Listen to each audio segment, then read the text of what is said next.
Hello everyone. Happy time zone. Welcome to the stream tonight. Hope you were all doing well. Let's see here. I'm just seeing if the music I wanted to go is going, and it kind of feels like it's not, which is a bummer. But hi, hello, welcome. That's one of many things that stopped working right before the stream. Also, captions. We're fixing that right now. Click to start captions. Okay. And now the captions are working. Alright, we got one thing fixed. Welcome to the stream. Oh, Sam is hearing music perfectly fine. If only I could hear it. Yeah, that is a thing that started where I was pretty sure that you all could hear it, but for whatever reason I can't anymore, and that's sad because I want to hear it. Oh, Tom, thank you for the resub. And what perfect timing right at the start so I can add you to the warm-up spool shelf. And hey, congrats on the 3-stream streak, Irish Disney nerd. That stream streak is always a hard thing to say, but I feel like it is particularly difficult with the number 3. 3-stream streak. That could be like a tongue twister that you do. Alright, Tom and Sam, thanks for saying you can hear the music. Let's see, Rogan, I think the captions should be working by now. Let's see. Whoa, I pressed a weird button. Are the captions working now? Had to refresh. Okay. Yep. But yeah, happy times on everyone. Hello, Irish Disney nerd. Hello, Joe. Hello, Tom. Hello, Meow's my love language. Hello, Sam. Hello, Rogan. Welcome to tonight's stream, folks. At some point, I do want to try to fix whatever is going on where I can't hear the music, because I feel like it would put me in a more chill mood if I could hear it as well. Alas, for some reason, it is not working. Yay, the captions are working, which I'm glad, because apparently the message I put in the chat failed to send. So you would have had to see that in the captions to answer me. Okay, great. Let me just try one or two things to see. Oh, you know what? Oh, well, first of all, thanks, Rogan, for the subscription. Thanks for the sub. Wow, thank you all. For what a fun start to the... Oh my gosh, and now we got a hype train going. What a great, fun start to the stream. What was I about to say? Oh, I was gonna say that I just can't hear the music, because my headphones are barely working. New development as of this morning is that my left headphone, no sound comes out of it. I've tried it on multiple devices. I didn't have a lot of time to troubleshoot it today. Hey, Red, thanks for the cheers. And also welcome to the chat, welcome to the stream. Welcome back, Red Revelry. And hey, Sarah, hello, happy time zone. But yeah, my headphones are half not working, so I will need a little bit more support on if sound is way off in any way tonight. So thank you all for that, and thank you all for the subs and the cheers and the hype train. Oh yeah, Sam, you're the one with the same headphones. Yeah, it's just like a very typical Sony headphone.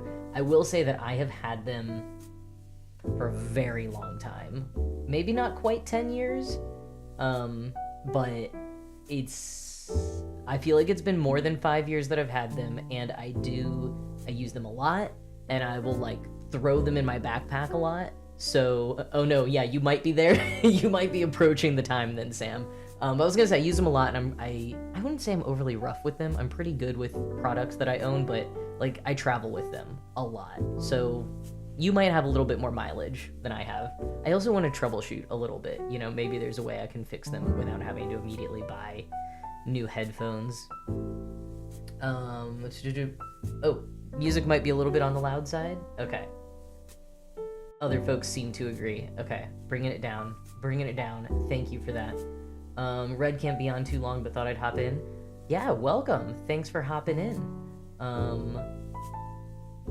Oh, Rogan and Tom, yeah, I appreciate you both waiting for when I already had the spools out. I really appreciate your thoughtfulness and consideration with that. And speaking of, I threaded the needle already. Let's get going on this. I think I need to just throw my keyboard somewhere else though. Okay. Oh, hey, Joe, thanks for converting to a tier 1 sub. Thanks so much. Sarah's headphones work very well still, but the ear cushion cover part outer layer has mostly peeled off. That used to happen to me all the time when I had gauges, fake gauges. I never gauged my ears, but I had like faux gauges for years and years and years, and they would totally rub off the cushion part. That was part of why I stopped wearing them, actually, was they just destroyed some of my old headphones. But that has not been as much the case with these ones, so that is good. So I don't know if you regularly wear earrings, that might be a part of that. Okay, we're going to adjust to where it is more comfortable for me to actually be stitching, instead of me trying to lean in a weird angle to be in the shot. Let's just do the better thing for my body. What a concept. Oh, damp hair being a reason for headphones cushion being destroyed more. That's not something that had occurred to me, but I wonder if that could also have been a thing for me when I used to have that issue.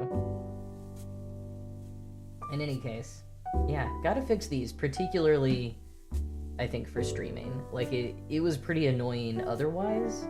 Oh, you know what? I have, like, videos I'm editing right now. That's actually gonna be a real problem.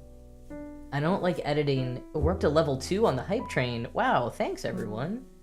But yeah, I don't love editing videos with Bluetooth headphones. I feel like there is just always enough of a lag that I can't get as precise as I want to get. I don't feel like I can trust it. So I like using the wired headphones. And I think this might be my only pair of wired headphones right now.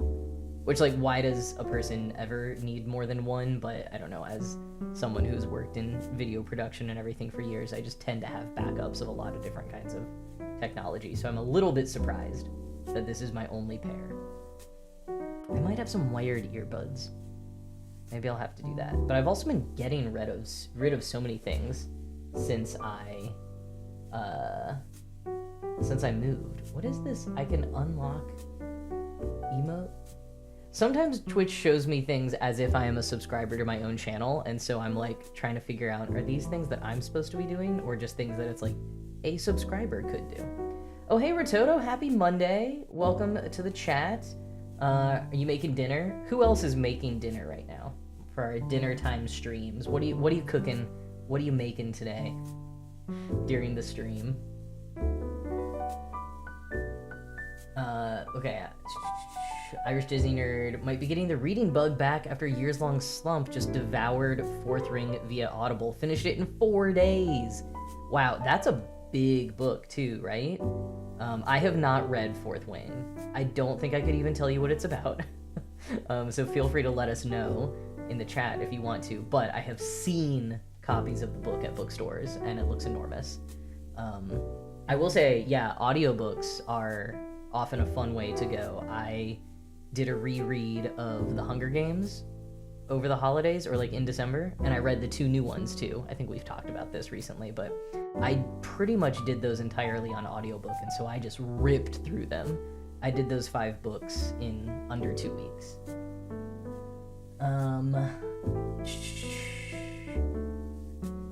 How did I know that you were making dinner? Technically Brinner. Wait, breakfast dinner? Do you mean breakfast for dinner, or that you just woke up and you are having dinner? My friends and I were joking about brunch dinner the other night because we met up for dinner, but originally we had wanted to meet up for brunch the next day, and then we had to change those plans due to the snowstorm. So we were like, maybe this dinner we're having right now is brunch. We're gonna say that it's brunch. We didn't come up with a great portmanteau for it though. Anyways, yeah, no, I knew that you're making dinner because I think you've mentioned that you often eat dinner while watching my stream, and you are not alone, Rototo. Many people who are in the Eastern Central time zones in the U.S. tend to eat dinner during my streams. I eat like an early dinner, and then I have some snacks after stream. That's like my Monday routine. Let's see. Ooh, Sarah's gonna have a mini gyoza and scramble an egg. Okay, there's some sort of hype chest thing that I'm supposed to open. We've unlocked a frog ponder emote. I don't know if that was just me. I'm gonna put it in here and see what happens. I don't understand how to do hype trains. So I'm just clicking buttons as they come up. But there we go. The little frog guy I apparently unlocked from the hype train. Thank you all for that. That's super fun. I don't think I've ever gotten to level 2 before. I don't even fully know what that means, but it's exciting. Okay, going back up in the chat, seeing what people are working on, what people are eating. Do the better thing for my body reminds me. Oh, Meow did the thing and bought a small reading lamp that also has a magnifying glass. I need one of those, Meow. I think I talked about this months ago, but like early in the fall, it was a long time ago, I got some kind of like sponsor email of the kind that I usually ignore and don't go along with, but they were like, hi, we've been checking out your channel, and we think that you would love this magnifying glass light. And they were looking at my YouTube channel, where I don't really do cross-stitching stuff, so it was definitely just kind of like some random form submission. And like I said, usually I would ignore these because they're not personalized. They don't usually, they're just, but I was like, if they're just gonna send me a free product of that, I like literally need one of those for cross-stitching, and it would be great for the stream. So I wrote them back and like gave them a little proposal of like, hey, I don't really do this on YouTube, but I would show it on my Twitch stream, or I'd put it in like these Instagram reels, and they were like, great. And then I was like, do you have like a contract I should fill out? Give me some more information. And they never replied again. And I have been putting off buying one of those light magnifying glass things because I keep being like, maybe these people will come back and I'll get a free one. But it has not happened yet. So, and honestly, I couldn't even tell you the brand if I remembered it. So definitely not Spawn. No Spawn. No sponsor. Okay, Joe's halfway through cross-stitching the second black cat. Joe, was this the project that you switched to 18 count Ada on? And of course there's 9 black cats. Have to be. If you're doing black cats, they gotta be 9. Tom had dinner pre-stream, eaten early. Eaten on my timeline, really. Mikey's working on a cow. Oh, cowl. Yes, your cowl that you have been working on. I just read cow, and I was like, that's fun. Joe's stitching cats, and you're stitching cows. No. You are crocheting, knitting a cowl. That's very fun. Hey, Dor, welcome to the stream. Welcome to the chat. Your friend is staying over for the first time since you moved into the flat. That's fun. That's always fun to have guests over when you've moved into a place recently. It's fun to be a guest and show them everything. Yeah, so you're not stitching right now. That's cool. Enjoy your guests. Oh, and I missed Irish Disney Nerd describing Fourth Wing. Magical school vibes of Harry Potter. Obligatory fuck JKR. And the no holds barred of Hunger Games plus dragons and a little spice. Okay, based on that description, I can understand why Fourth Wing has become so popular. That does sound pretty great. Okay, update on Brenner. Rototo's making pancakes and some sides for dinner. I love that. I personally would probably go for a waffle for Brenner instead, but pancakes are also great.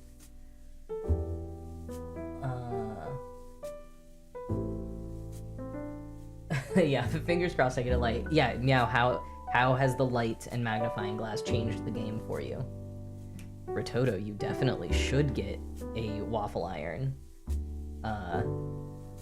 Let's say I'm a big fan of waffles as I turn over to my needle minder that is a waffle.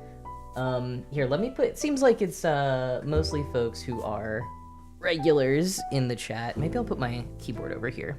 But for anyone who's like, what are you doing with this little thing right now? Let me just put the description of our spool shelf in the chat.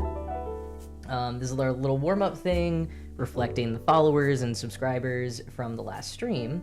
And very exciting, since last week, I got 11 new followers, which bumped us up into the third category, which is 970 Pumpkin Light.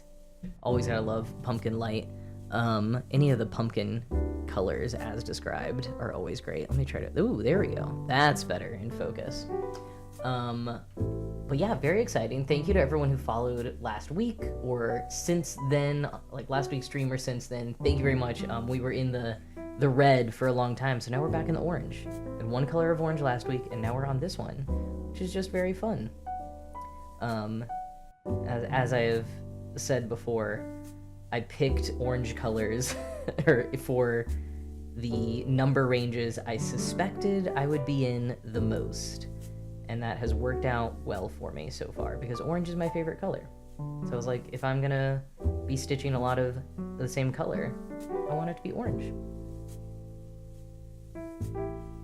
Dora, some ideas for some cosplay accessories. Oh, went to the big fabric shop today. That's exciting. Love going to a fabric shop or a craft store. Could spend so much time and so much money in those sometimes. Is it the second and third spools that were this shade before? Yup, good eye. Yeah, and then right there it starts getting a little darker, fourth, fifth, and sixth ones. But yep. So yeah, we were in the yellow. That was like the first week, or like from the first to second, which makes sense. That was like announcing that I was doing this, had a lot of people follow. Thank you all for that. Some early follows. But yeah, I think it has potentially been since my third, or I guess fourth ever stream that we've done this color, so that's exciting. And ooh, look at it, MJ Stock. Oh, hey, thanks for the follow. I know who that is. Thanks for following. You get to add to the count for next week, next week's range. Still in the red for that one, but hey, we're one follow off of the follower goal. Little randomly generated follower goals. So thanks for that. Stacking the deck. Yeah. Well, and thanks to Tom and Rogan, also going to add to the shelf today and get to go start on this second shelf, which is actually, I'm very excited about that. Getting to move on to the second shelf. Oops. Okay, been messing this up a little bit. And that's just gonna be what it is. I was not holding this other floss out of the way. Why is this shelf going right to left? That is a very fair question. And I remember being on the stream and making that decision and talking through that decision. But do I remember why I made that decision in this moment? I do not. I suspect it has something to do with floss. Yeah, I think it is that the lighter brown floss color that I use for the tops and bottoms of the spools, a few weeks in, I stopped like cutting it off and starting it each time, and I just leave on the same floss. And you can see that I do it for the shelf too. Because I was just like, I don't know, it seems easier to just leave it, which is kind of a parking method style. Except I don't actually know how the parking method really works. And the parking method is part of what the parking method is like leaving the floss on until you get to the next part of the pattern that needs that color. But I've never looked up the best methods for that. And so what effectively happens is I leave this floss on, and then it gets all tangled like that, because I don't know what I'm doing. But in any case, you can see here, that was when I decided, oh, I'm keeping the brown floss on. So if I were to go start from this side, I would be stretching the brown floss all the way over here. So I made the decision to start there. Even though, you know, I read left to right, so in my head it should start left to right, but I was like, well, we're gonna start snaking it instead, due to floss inventory. So that is why. Joe, thanks for asking.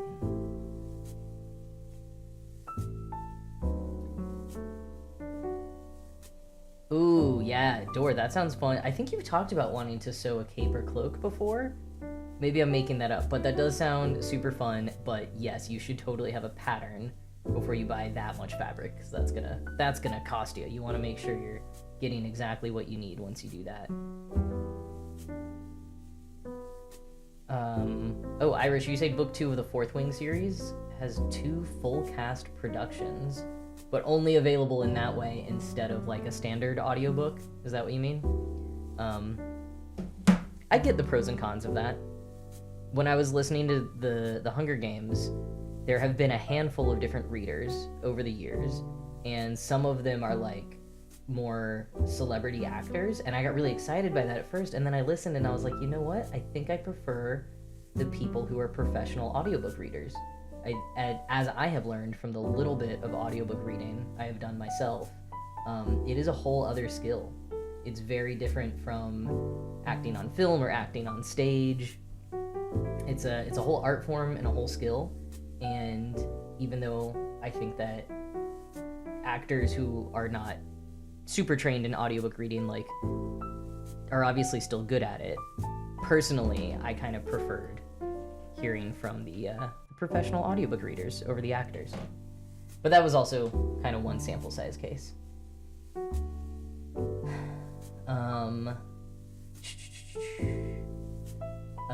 Rogan saying, I feel you, Door, failed to resist the impulse since it was a lot of fabric from Joann's going out of sale. Yes, I also bought a lot of fabric at Joann's when they were going out of sale, despite the fact that I don't really sew right now.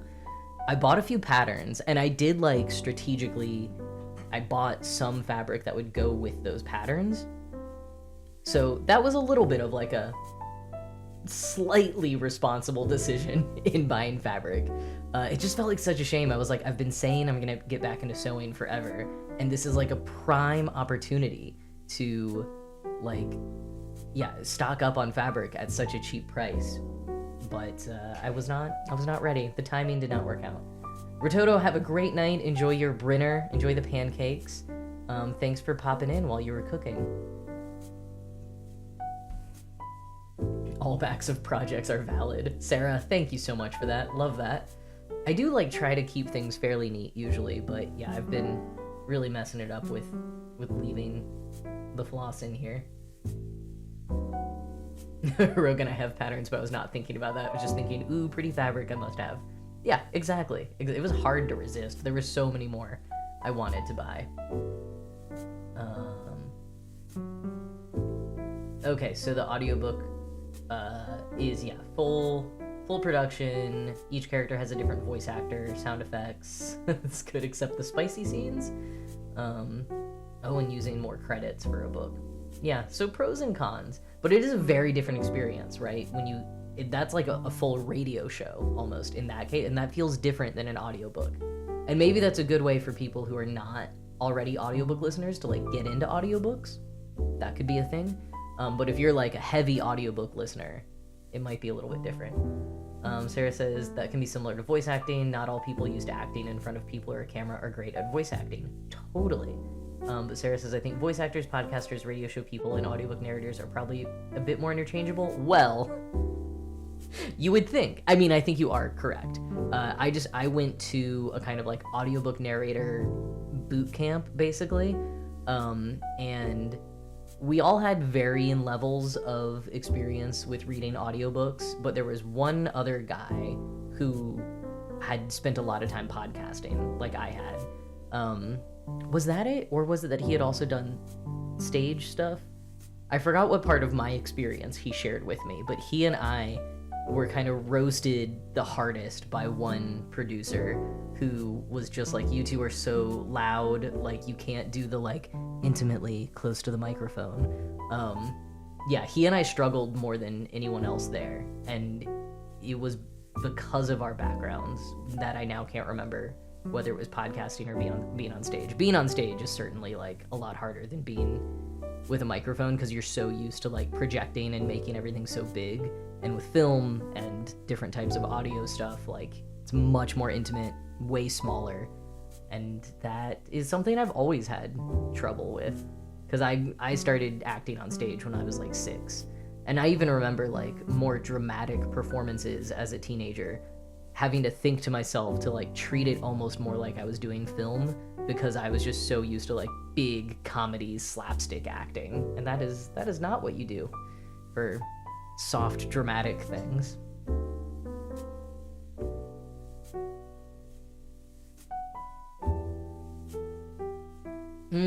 Yeah. Welcome to Night Vale. Sarah's thinking of Welcome to Night Vale. Might be more accurate to say fiction podcasters are easier to move into audiobook narration. Yeah, I think that's true. Because I think, like, non-fiction podcasters like what I did, we can just easily get into, like, radio voice and still being kind of big. And yeah, with an audiobook, it's almost like you're almost just whispering in someone's ear. I really have to tell myself, like, it is like I'm just reading a story to one person who is right in front of me. Also, I feel like since I do know the Welcome to Night Vale crew, I would advocate hiring any and all of them to read audiobooks. Some of them have definitely read audiobooks, at least their own. I think Mara Wilson reads a lot of audiobooks now that I think about it. I'm not sure about the others, but they all have great voices. Cecil especially. If Cecil does not have a side gig reading audiobooks, he should start that, because he would be great at it.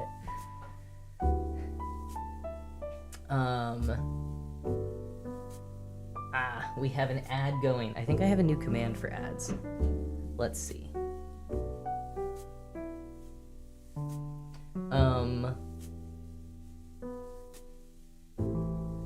Endorsing. Yeah, fabric was not on sale. That is very sad. Okay. Cecil did a short story in a collection that's part of, Cassie Clare's Shadowhunter world. Cassandra Clare, sorry. I feel like we called her Cassie back in the day, and I don't know if she ever liked that. But good for Cecil / good for the world. Well, it is an ad break, but I'm still gonna get set up to do the subscriber shelf, I think. Since it is subscribers who will see it.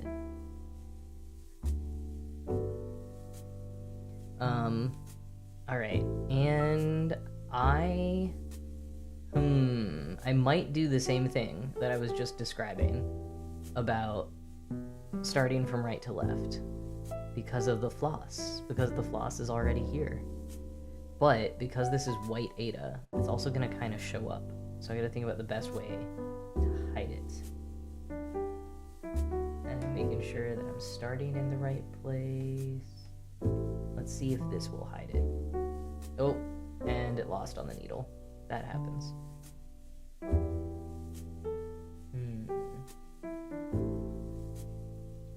Sorry, I'm having to look at this very closely to make sure I'm doing this the way that I want to do it. And I think this will be good, and it's in the right place. So we'll just get this back on here.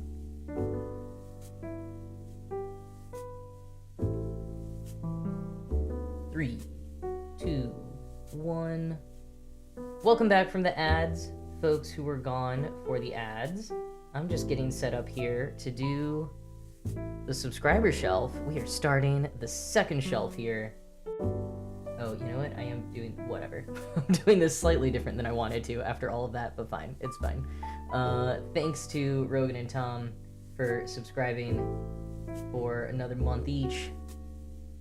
We are gonna add, this is 1 stitch for Tom, who came first, and then we'll put in 1 for Rogan, and this stitch is helping secure some others on the back, gonna make it look a little more clean, so this stitch is doing double duty. Love a multitasking stitch. Alright, we're almost holding up the floss, but we have started the second shelf. Thank you both for subscribing, means a lot to me. Thank you to everyone who has subscribed already up there. Resubs count towards a stitch as well, so we'll keep on building the shelf, and we'll keep building the spools as I keep doing more and more streams. Yes, good thing we invested in anti-gravity floss, Tom. That is absolutely correct. That was, that was a smart move. We really had some forethought with that one when we got into it. Oh, so this means I have to start the Wingspan stuff, which I did not set myself up for a smooth, or just didn't set myself up for success completely here, because I have not worked on this since last Monday on stream, which means, this was already done. We finished the Nectar one, which is in a box, but believe me, we finished it. And that means that I just need to start a new one, so we have to construct it, which I guess that's a cool thing to do and share on stream. It's just tricky, so I might have to be a little quiet and concentrating here and there. I think we'll do a fish. Not that it matters, because we're definitely not getting far enough to start on the fish yet. Probably not, anyways. I would imagine that we will not get there tonight. So we got to assemble the nest first. And we gotta check my key. Okay, 869. I think that's what I thought it was. That's 829. This is... Oh, drop this game. Ooh, I found some floss on the floor. Which is not what I need. But I might need it later, so I'll save that. Alright, there's that, but do I have one that's on a bobbin already? I've been really running through them for this project, so it's possible that I ran out, and we will have to put that on a bobbin. Let's see, got a lot of 801, a lot of 938, those will come later. 869, yeah, there we go. Alright, cool. You have to leave the floss on the floor so your floor has something to do with all the needles. Yeah, I mean, at this point, I'm just gonna walk into my office at some point and my floor will have started a cross-stitch project. Who needs AI and that kind of automation when you can just drop craft supplies on the floor and have your floor do it? That's the way to go. Okay. Oh, this is gonna work in my favor. Okay, so I'll explain a little bit about what I'm doing. I mean, I should back up first, and I will literally back up. Oh no, I can't reach with my headphones on. Hold on. Really backing up. Okay, so this is Wingspan. It is a tabletop game about birds. And it has lots of pieces in it. That's really zoomed in.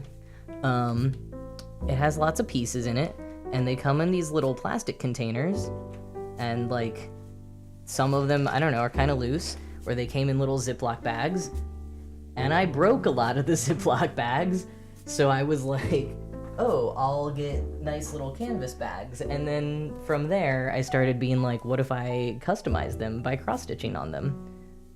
Like you just saw a little bit in the shot there.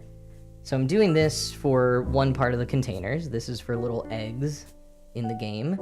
And this piece of the fabric will come off. This is called waste canvas. And so this is just kind of the scissor-tailed flycatcher, the bird whose name I kept forgetting, that's on the box. So I'm basically stitching the box on here.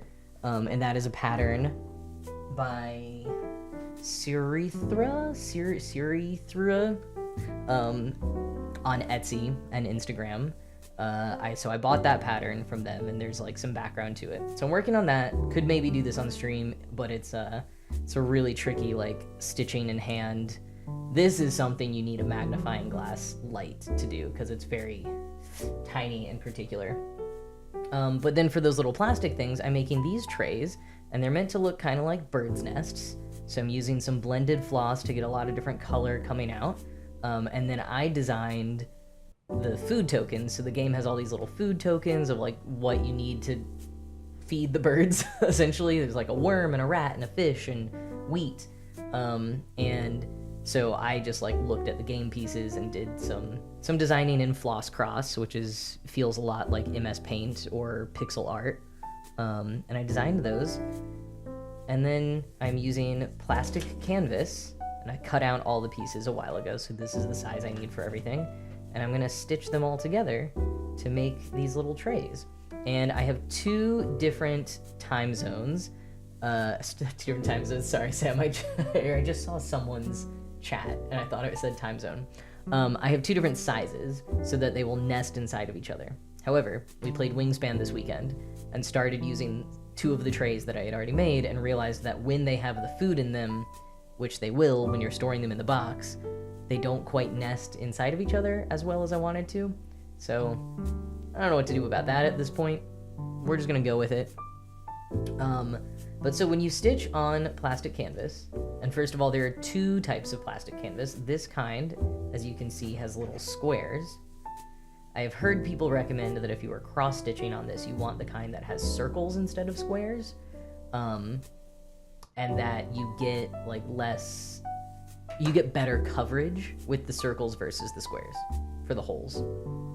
But I had trouble finding that to buy. I think there's like some small businesses that have websites where you could buy them, but this is what I found quickly at Michael's. And it's not really standard Ada count. When I measured it, it's about 10. Oh, wait, we could measure right here because this is an inch. 1, 2, 3, 4, 5, 6, 7, 8, 9, 10. Okay, that's more standard than I thought. So it's about a 10 count, which means you want to use more floss when you're doing something like 14 count Ada, which is the most like common or like beginner size. You use 2 strands of floss. I have been using 6 strands of floss on this, and the way that I've been doing that is by taking 3 strands and then I fold it in half so that I can do my beloved loop start instead of tying a knot. So that's what we're doing here. And while I thread this needle, I will also check back in on the chat. Sam, yes, I knew the fart was in relation to opening the box and the noise that it made. Here, okay. My stream starts at midnight in your time zone, coincided with a deadline for handing in the second of 2 big theses you had to write. Handed it in just in time. No kidding, you did, and your brain is so fried that it had to shout fart. Well, congratulations on getting your assignments in. That's a big win, and I'm glad you can just be goofy on stream now that you've gotten that work done. So hi, welcome. Please make all the fart jokes you want. This is a safe and prime space for fart jokes. So welcome, and I'm glad you're done with your work. Oh, Dor, yeah, your aunt who is like super into it, right? Or wait, I forgot the lore, but you'll play it one day. Hey, and also maybe your library has it if you want a copy. Libraries, at least in the States, not a lot of people know it, but they do often have like board games and stuff that you can check out of the library. What about making a cross-stitch vibes rug? Not to have it take a yeah, it would take a lifetime to make, but that could be fun. Tom, thanks for saying that the tray looks really cool. Okay, so now comes the part where I have to remember how I did this last time. I mean, you basically just gotta start somewhere. I mean, I vaguely did some kind of whip stitch, which I have often looked at and been like, should I have doubled up on it? And I didn't originally because I was trying to finish this on a deadline. But now I don't have as much of a deadline. Oh, your aunt goes to the board game club. I couldn't remember if it was Wingspan specific. Okay. Board game clubs are great. There was one of those in my old neighborhood. Or like, it was like a game store, but they had, I mean, almost every day, different kinds of events and clubs and stuff that they ran. Okay, so you're getting some kind of loop start going here. And then gotta figure out how I want to hold my hand while I do this. And let's adjust the focus if this is about where I'll be holding my hand, so you can all see. Okay, so that's in there. Gonna go here. And what is the way that I want to do this? Maybe that's it. If I go inlet, I'm trying to figure out the most efficient way to like not have to fully pull it every time.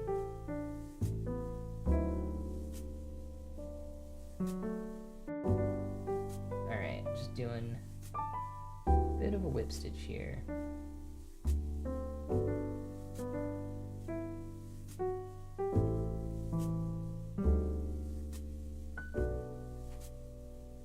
I think I did try doing a blanket stitch at one point, but it did not actually add any more coverage, because I think the part on a blanket stitch that sort of looks like it's connecting between the stitches just like fell into the crack between these two pieces.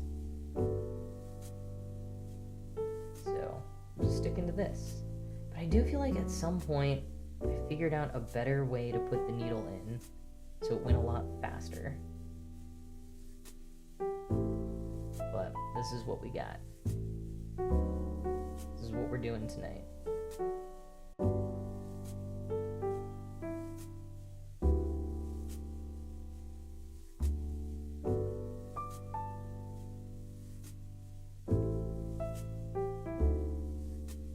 My watch told me it's time to stand up.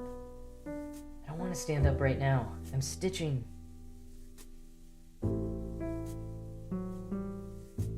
So, perhaps a good reminder for anyone else to stand up or stretch. Relax your jaw. Take a sip of water.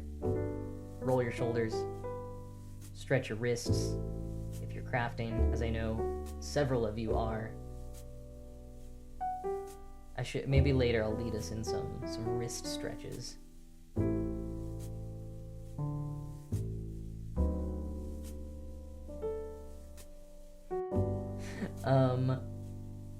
Sarah, I'm trying to understand your chat about your grandma used to use material and yarn. Oh, this material that I'm using, this plastic canvas and yarn, to make coin purses that you'd squeeze and the mouths would open. I mean, that kind of makes sense.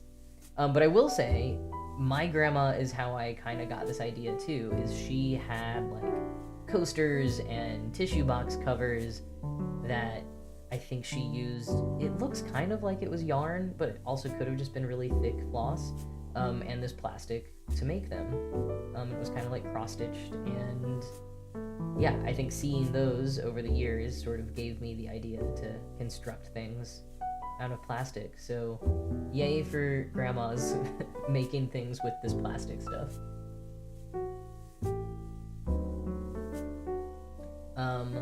Meow says, don't know if I've ever seen these plastic canvases before these streams. Yeah. And like, so I was describing the circles versus the squares. One of them is called plastic canvas and one of them is called something else. And it might be that the circle one is the one that's officially called plastic canvas and this is called something else. Or maybe one of them is plastic Aida.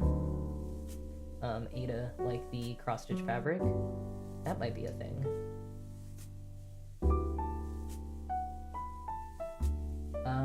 Hey, looks like we got some other grandmas and great-grandmas in the chat who used to do the same thing.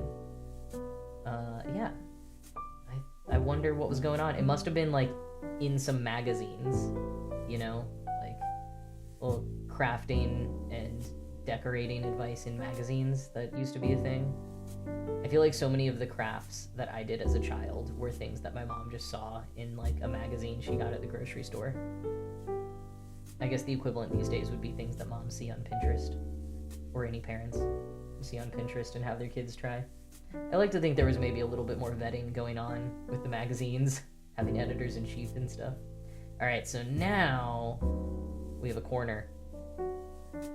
This is coming a little bit uneven, but once we get another corner in, I am pretty sure what I did on the other two was just kind of chaos moded this a little bit and just kept stitching in different directions until something kind of worked. Oh, I also, okay, I have to go up.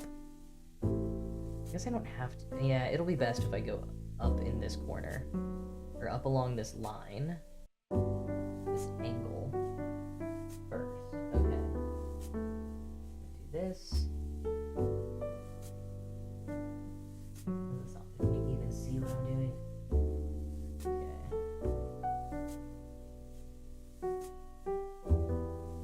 Dora's Nana collected buttons in metal tins. Did anyone else's do that? I do think whether it is buttons or something else, collecting things in metal tins definitely was a grandma thing. Of like, you would see a tin, it looked like maybe it was of cookies or just something exciting, and then you'd open it and it would be something like buttons, maybe photographs, just any random thing.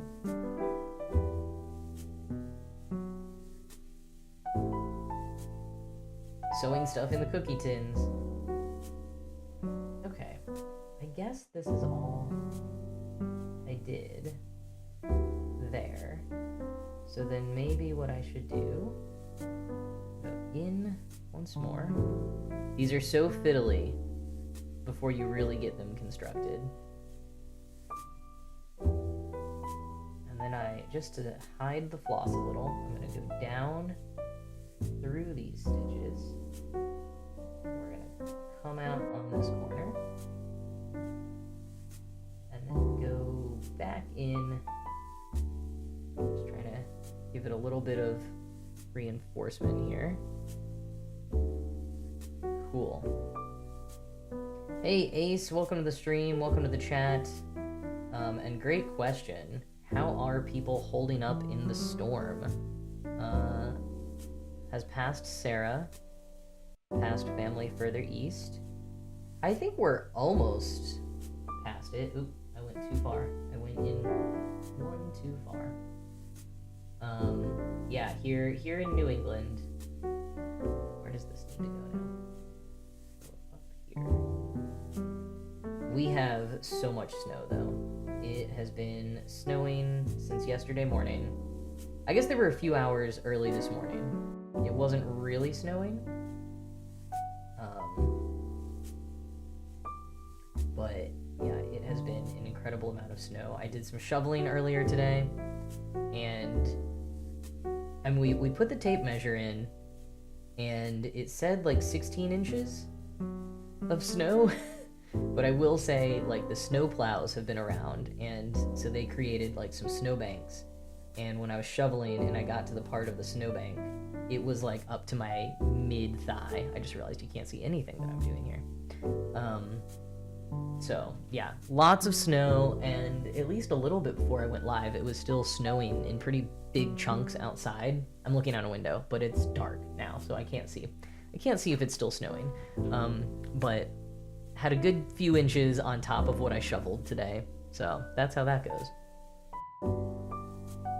I also specifically picked a frosty day drink today because it is a frosty day. Gotta have your themed beverages as always. Okay, Tom had the storm over the weekend. Now it's just snow on the ground, general cold temperatures. It is so cold across this entire nation right now. DC is trying to dig itself out of the snow and ice, says Joe. No school today or tomorrow. Hoping you don't have to engage the virtual school option. That is such a bummer that virtual school is a thing. I mean, very good in lots of ways, but like a bummer for snow days. That a lot of kids don't get the snow days for real anymore. Ace, you jinxed yourself. Ace was like, it stopped snowing. Oh wait, just looked out the window. It's snowing. Sorry about that, Ace. Dora is supposed to get 5 inches of snow in February with loads more in the Highlands. Yeah, I bet the Highlands must get lots of snow, right? That's not something I really know, but that's so far north. Sarah, it took you 2 hours to shovel your driveway and car on Sunday? Oh, I have to shovel the driveway tomorrow. I set aside an hour for it, but am I gonna need 2 hours? Okay, also my watch thinks that I just hit my stand goal. You all are watching. I have not stood up. I guess I've been fidgeting enough that my watch was like, yeah, you stood. I've been following New York a little bit in their snow, because I used to live in New York. Got a lot of friends there too. I think they did virtual school yesterday and maybe today. People weren't super happy about that, but I did see, I saw a video on Instagram today of someone interviewing Mayor Mamdani, and the person interviewing him was like, what do you say to kids who are like, you know, upset that school wasn't canceled? And he was like, he said, if they see me, you have permission to throw a snowball at me because I deserve it. I I was like, well, at least he's in good humor about the decision he had to make. Shoveling is exercise. It is going to be my exercise for the day. I'm literally not going to the gym in the morning, in part because I was like, I don't have time to shovel that much today, and I just can't imagine waking up early enough to shovel and then go to the gym. So, like, I can't get out and go to the gym. I can't drive. I can't get my car out of the driveway before the gym. So my gym will be shoveling tomorrow. I guess technically I could walk there, but it was hard even just walking across my yard today with like nearly 2 feet of snow, or maybe 2 feet at this point. Like I am not even sure how to estimate how long it would take me to walk there in order to leave early enough to get to the gym. So, yep, shoveling will be my gym tomorrow. Ace, OMG, the heated rivalry. Are you talking about New York City and heated rivalry? That was also funny. That was another good quote from Zoran, Mayor Mamadani, saying that New York City residents should just stay home and take a nap, or take advantage of New York Public Library's offer to check out Heated Rivalry on ebook or audiobook. Which is true. New York Public Library just made the entire Game Changer series available with no wait times on ebook or audiobook, which I imagine the wait times had to have been several weeks because everyone's trying to read that series right now. And NYPL was just like, we're gonna let you all check it out. I am fascinated by the business side of that. Like, did they cut a deal with the publishers? How did they make that happen? I am so curious. I really, really want to know. But I also love that. I love libraries doing fun things like that. Got a call from the outpatient. They're like, just getting headcount if we can make it. The plow hasn't made it here yet. Ace, is that for work, or are you going in for a medical thing? Either way, I wish you well, but particularly if you're going in for something. Tom once hit step goals for the day because his phone was on his desk and had been shaking the desk with his foot while gaming. That's pretty good. I haven't heard that one. Okay, needle's too far to pull out all the way. Oh, that's because it's stuck on here.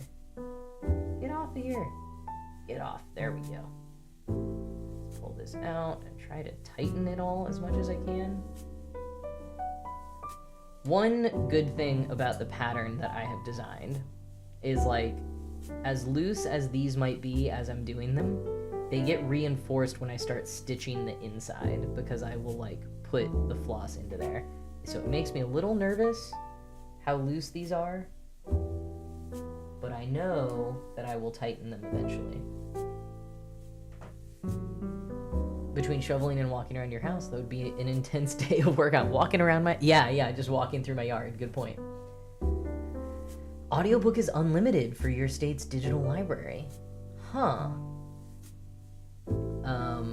I did not know if that was a thing. I'm trying to think. I have definitely been on wait lists for audiobooks in Massachusetts. Trying to think if I have been in New York. I still have, like, all of my New York City library subscriptions on Libby, but I tried to check out Game Changers after that announcement, and I think my NYPL library card expired. I'm so sad. End of an era, and less access to so many things, because you get, like, good database access from NYPL as well. So that is a bummer. Similar to my headphones, it, like, happened today and I haven't processed it yet. I gotta decide what I'm doing with that information. Ace is going in for OCD. Well, I'm glad that you're open with your mental health, and I hope everything goes well when you're able to make it there, and I hope you're able to make it when you need to make it, with the plow. Yeah, it's really tough being, like, stranded without plows going through. So I wish you well in all the ways. Tom says, with Chicago Library, they only have so many copies of ebooks. You're on the wait list for weeks. Once! I'm on the wait list for weeks all the time. But yes, that is the way that, like, ebooks at least work. Maybe not audio. Yeah, maybe audiobooks are different, but ebooks for sure. Libraries only have a certain number of copies, like licenses, basically. It's very strange. I only learned more about it when I was trying to understand the Internet Archives. The Internet Archives, like, been sued by publishers, and it's a whole complicated thing. Sometimes we think of digital things as being infinite, especially because we live in, like, streaming culture now. But, you know, corporations have found ways to make them not infinite. And I guess as someone who makes money from, like, book royalties, I guess I should be happy about that, but we do have an ad coming up in a few seconds, as a heads up, folks. But I don't know, with libraries, I feel like, I don't know. I have more complicated feelings about it. It's rare when Tom borrows a super popular title, usually going for indie, small press queer novels. I am impressed, Tom, that your library even has those in ebook. That's what I often come up against, is like indie or smaller presses just not being available on Libby. Door, your library doesn't sound fun at all. No ebook library, and you need to live in the area for 6 months. I think it varies a lot in the States. Like how strict they are about residency things. I think most these days have an ebook library, maybe not all of them. I think that really a lot of them jumped on it in the pandemic. But the residency thing, like, I went to my local library when I moved here, and I think I brought like my lease and maybe some kind of bill.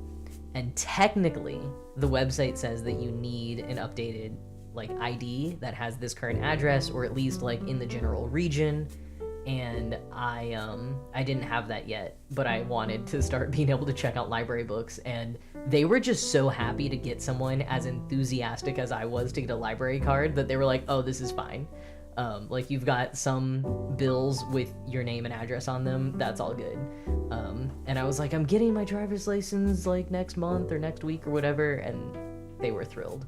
But I can imagine that would not happen everywhere in the States. Okay, Sarah says Hoopla's different. Libraries pay for a subscription or what have you, and depending on how much they pay, their patrons get a different number of checkouts, but there's never a wait. That's why Hoopla always has stuff. Yeah, I want to say that New York City libraries maybe didn't have a Hoopla thing, but my library here, you can use Hoopla. And wow, yeah, there's been so many times that there's been a long wait on Libby through all the libraries I have cards at.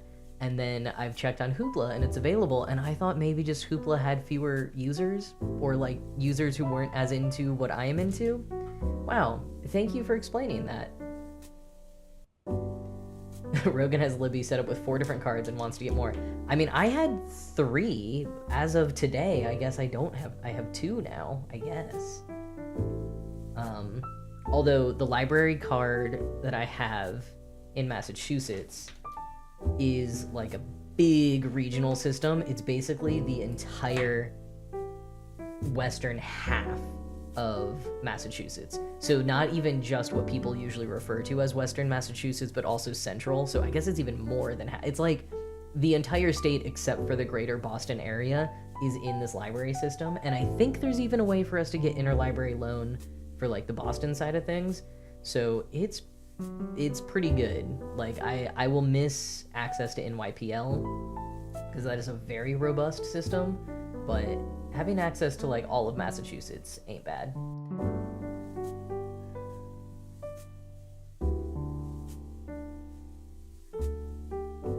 Okay, so Dor, you got interlibrary loan even though you don't have the e-library. Interlibrary loan is great though.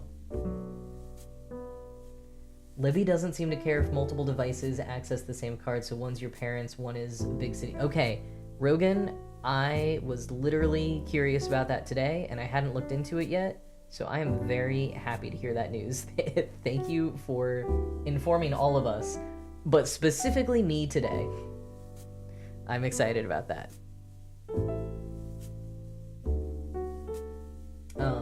Yeah, I don't know if this is the case with too many other library systems, but I know with NYPL you can get access to things like JSTOR and other like academic databases. It's like limited access, but if you're ever doing like research projects and you get stuck with some kind of paywall like that, definitely worth checking. Sunshine Texas Cowgirl, welcome to the chat. You're doing the Kindle Unlimited thing. Yeah, I mean, that's one way to get guaranteed access, for sure. And Rogan's plan is to ask friends around the country if you can mooch off their cards. Well, yeah, especially if they don't use it. A little more complicated if you're both, like, power users. But that's probably just similar to, like, sharing a Netflix password. Sarah's friend works at the local public library. Oh, and she's explained it to you a bit. Each card holder gets a set number of checkouts each month. There's a limit to the number of total checkouts. All comes down to how much the library wants to, can afford to put into it each year. Yeah, I do know that the budget issues for ebooks has become more and more of a thing as more people have used it. I think one of the tricky things with that is, like, for physical things at the library, for other services that the library offers, the more people use them, the more funding that they can get, because, like, their reports can show how much it's being used, and then they can get, like, more funding from the state or the region or whatever it may be. But with digital content, I think sometimes they actually have to pay more the more people use it. I don't think it's completely that straightforward, but it is a little bit different in that way, which is a bummer. Dora, that's how my library card pretty much is right now. I've got tons and tons of different libraries I can go to and have gone to, and I can check out a book from them, and then I can, like, return it to my local library, which is also fun because sometimes I will, like, be at my library and, like, my local one, and see a book that I checked out a while ago and be like, yeah, that's here because I returned it here. But it's really great because some of the libraries are, like, near where I'm running errands other times. Like, they're not really far away from me, so sometimes if my library doesn't have one, like, sometimes I just request it and I can do an easy pickup, but every now and then I'm like, oh, does this other branch that is near where I'm running errands have a copy? I'll just go take it off the shelf there when I go there later this week, or things like that. Sarah, your library is still charging late fees. Yeah, that's become a little less common. Mine does not charge late fees, which I'm grateful for because I've been late a couple of times. Usually when I've been late, I've been tempted to even email them because it'll be something like, I forgot to return it before going out of town, and I know there's no late fee, but I want you to like me, so I want you to know what's happening. But that also feels weird, so I haven't done it. I got a weird enough reaction from one of the younger librarians when I, like, came back with a copy that I had gotten a stain on, and I was trying to be like, I'll pay for it if I have to, and she just, like, seemed confused about why I was even telling her. But it was, like, a new copy. It was maybe even a signed copy. I think it was Cuckoo by Gretchen Felker Martin, which I highly recommend if you are into horror. If you're not into horror, definitely don't read anything by Gretchen Felker Martin, but she is a great queer and trans author and writes good queer and trans books. Anyways, I was reading it while eating blueberry pancakes one morning, and the like steaming hot blueberry squirted juice across the table and got all in the book, which, you know, kind of works for that book. It's a gory book, so just have a juicy stain like that kind of fit, but I still felt bad. And so when I returned it, I was like, I'm so sorry. And then they were confused why I was even saying anything. And then the head librarian came out and was like, oh my god, that's barely anything. Don't even care about it. And then she was also like, oh, this belongs to this other branch. We're just not even gonna tell them. I was like, oh, okay. Sounds like you have a good relationship with them. Tom, have you also been betrayed by a blueberry in a book staining sense or some other way? Or is this a, like, Veruca Salt situation? No, Veruca Salt was the brat. What was the name of Violet? Violet, you're turning violet. Violet? I don't remember her last name right. Beauregard. Violet Beauregard. She turned into a blueberry. That does seem fair, late fees wise, Sarah. Don't charge it for kids' books. Charge if it's totally lost or damaged. Rogan wants to visit every branch in their city at least once. That's a fun goal. You made a little passport. And then your library system even had something like that. So they have a unique stamp. That's like a national parks passport. Wait, that's so cool that they each have their own stamp. I want to recommend that to my library system. That seems like something that they would do. I also kind of want to do that too. I have not done it yet, but I started planning to make all of these little punch cards for 2026 of things that I want to do a certain number of times, and then I would get to, punch a hole or put a little stamp or sticker each time I've done it. So that sounds kind of similar to that. Just gamifying our adult lives. Trying to make things a little bit more like elementary school, apparently. Yeah, Sam, some libraries don't charge late fees at all anymore. I'm sure it started as a, hippie New York or California kind of thing. But there has been data on it that people do actually return them sooner, apparently. I think it's that thing of the different kinds of motivation or pressures on people. Of if you really want to get someone to do things, there's 3 different ways to get them to do it, and one is a moral pressure, the other is social, and the last one is financial. If you can get all 3 of those in play, then you can really convince people to do things. But I think with late fees, as is the case for a lot of things, there are just apparently a lot of people in the world who, I am not one of them, who I think feel like if it is something where they can just pay to do it, then that erases them. It erases their sins. Oh, why did I not do that? Because I'm yapping. That's fine. I can fix that later. That's easy. But yeah, there are people who if they do something wrong, they break a rule, if they have the option to pay, that's it absolves them of them having broken that rule, and they no longer feel the ethical or the social pressure. But then people who but then if that option to pay away your guilt is gone, then they will actually return their books sooner, because all they have now is the social pressure and maybe thinking about their ethics. As Sarah points out, the actual reason for getting rid of late fees is it is a barrier to participate for people who don't have money like that. But the way that you can convince the higher ups at libraries is by showing them the data of actually not only do more people, we have our patronage goes up, more people come and check out books because they're not scared of getting the late fees that they can't afford, but also people aren't returning books as late because the ones who can afford to do it now feel guiltier for not returning them on time. It's a whole thing.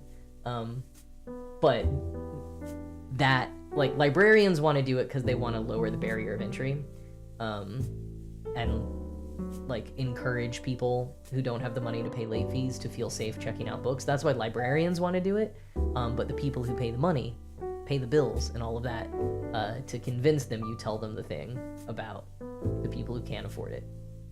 And so that is why you might see it coming to more and more places, getting rid of late fees. It's becoming more of a trend because you kind of hit the 2 points. You do it for the good reason that librarians want to, and you do it for the reason that the capitalists are oh, okay.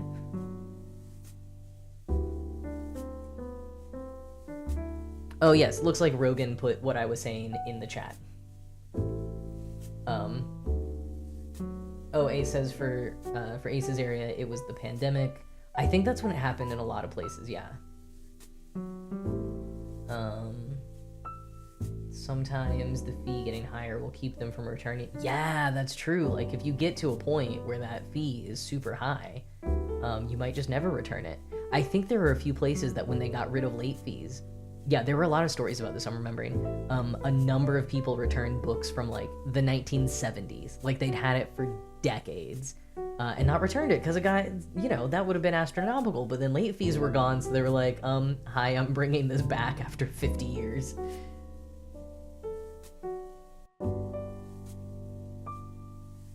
Yes, totally. People who don't have money need libraries in a way that those who can afford to buy whatever they want don't. Totally true. Yeah. Yeah, so any time that we can, help people understand that libraries really are free, or make them more free for the people who really need those services, that is good. And that's what I mean for, like, a lot of those services, they get funded when more people use them. So that's why I'm always harping on about all the things that you can do at your local library, in part because, if you don't have the budget to do those things, it's great to know about the library as a resource.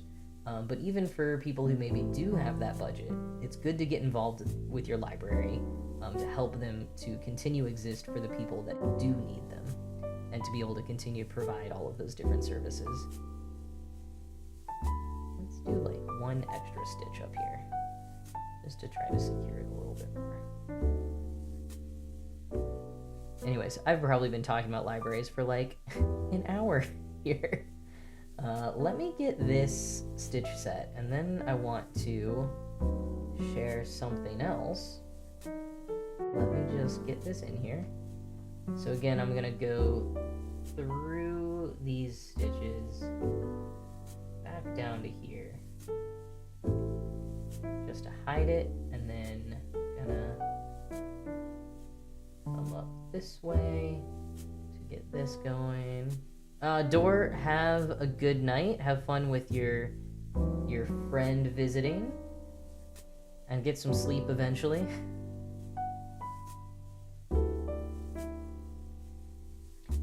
Okay, cool. So, I asked a little bit earlier what folks are working on. I know we've got some cats and some cowls, and don't remember quite what else, but different things that folks are working on. If you want to share them, I finally have a way for you to do it. We're gonna see if it works tonight. But thanks to all your advice, I set up a Padlet. So instead of a Discord, for now we're gonna use this. You do not have to set up an account or anything like that. It'll be anonymous. So these are the instructions. So that is the link. It's like a submission form. You can upload a picture of what you're working on if you want to share it on stream. There's a little bit of description in the chat, or instructions in the chat. If you want to, you can put your username in the caption so we know whose it is if you want to, if I share it on stream. Also, if you are working from a pattern, please shout out the pattern designer. Just always good to give credit to the pattern designers of the things that we're working on. And I do have a little disclaimer. I think you can see it if you click on that link, which is, if you're uploading here, I am making the assumption that you want the photo shown on stream. However, if you just want me to see it and you don't want me to show it on stream, you can still upload it. Just make sure to write that in the caption when you upload a photo. And I will look at the captions, and if someone says, please don't share on stream, then I won't, but I will see it, and I will love it, and I will appreciate it, and I will appreciate you sharing it. And yeah, so a little towards the end of the stream, I'll put these up, and we can all look at what each other's been working on. So yeah, so the first time doing this, so we'll see how it works. I need to log in on my side so that I can figure this out. But yeah, you shouldn't have to make a account or anything like that. You should be able to do it all anonymously. I know folks have asked for months and months and months if there's a way to share their progress, or share with each other. So this is our first little effort at trying to do that. So yeah, anyone who's working on something. Yeah, Sam, you already did a big thing tonight, so next week, some other time, or if you recover later on stream tonight. But yeah, thanks for saying it's a cool idea. We'll see how it works. A few folks recommended Padlet last week, and including at least one person who said it was a way that another streamer did it. So I was like, okay, if there are other streamers doing it this way, I can give that a shot. Oh, I'm gonna have to, I probably shouldn't have even gone that far. To finish this piece.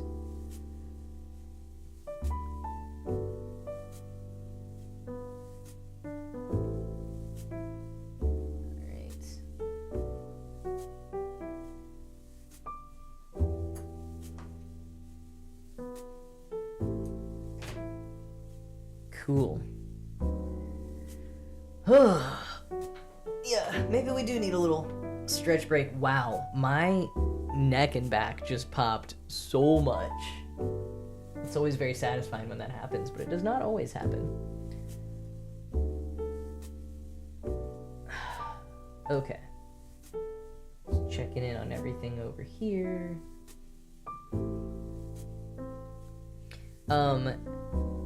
And whether or not you would like to share a photo of what you've been working on. We're about 90 minutes almost into the stream. What are folks working on if you haven't shared yet? Or how is your progress going? Joe, how many cats in are you? How many black cats are going? I gotta say, I'm actually going a little bit further on this than I thought that I would. Or like, I thought I would get further than I am currently at tonight on stream, but I think it's going a little bit more quickly than I thought, which not only feels good in terms of the stream, but makes me feel better about the fact that I do have 4 more of these to do. The cats take hours. Okay, I don't know. I haven't seen the cats. Share a picture of the cat, and then I'll have a better sense of how long the cats take to do. I guess that does make sense if you're only on 2. Ooh, cross-stitch goose that Tom is doing, about to start on the beak.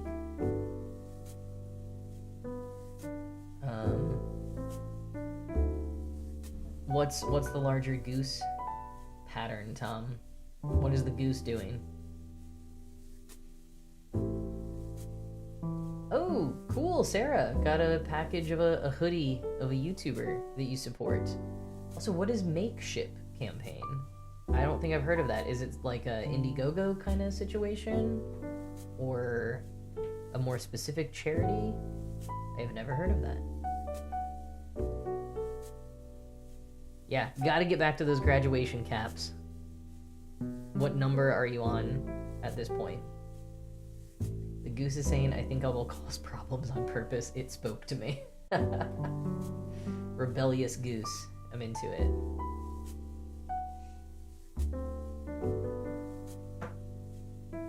Let's see here. Okay.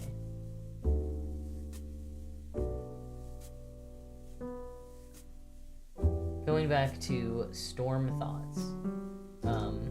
I hope people are all safe. All of the folks who were in the way of the storm sounded like it passed by for most people. Oh, Makeship is a site that allows creators to do a Kickstarter kind of thing. Oh, it's 95% plushies they make and then ship to only those who ordered in the time frame. Oh, okay. Got it. I have done that kind of merch a couple of times. It's a pretty good idea. Of like, it's kind of a pre-order situation of just however many do them. Snowflake's still thick over there for Ace. Yeah, so I was actually in Boston over the weekend. So the storm hit like the south and the southeast. I mean, for some parts as early as Friday, but it was like really bad on Saturday. It didn't really hit New England until Sunday, but we got the cold snap starting on Saturday. So we were in Boston on Saturday, and originally the plan had been to like walk around, enjoy the city, but then it was 1 degree out. So we had to make our plans a bit more intentional and indoors. And we were like originally maybe gonna stay for a little bit on Sunday, but the storm was supposed to hit where I live at like 11 a.m. So instead we left really early. We gave ourselves like plenty of buffer time so we didn't get caught in the snowstorm on the Mass Pike. And then the storm started like 90 minutes earlier than it was supposed to, so we ended up driving through the start of the snowstorm, which was not the most ideal situation, but got back safely, and then just watched the snow pile up and up and up, and it's still kind of going. It's probably stopped by now. But so much snow. Unfortunately, we never lost power, which is good. I think the Northeast wasn't in as much danger of that as the South, because we had more of like a powdery snow situation, and a lot of the South and like the middle of the country had ice, which is a lot worse for losing power. Well, better if losing power is what you want to be doing, but a worse of a situation. So I'm very, very fortunate to that, and very fortunate to all of the electric and gas folks working really hard to make that happen, and all of the snowplow drivers and everyone just keeping us safe this weekend. I was checking in, and it looks like a few 100,000 people have had power restored to them in the South, but there's still many people without power. So hoping it gets restored for all of them soon.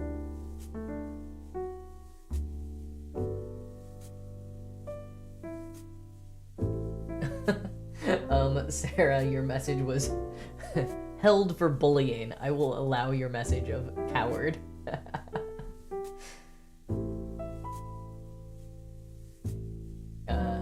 Yeah, Tom, really fortunate to work from home as well. Great point.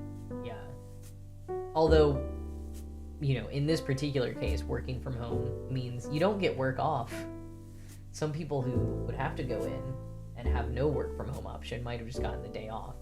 So that also sounds nice.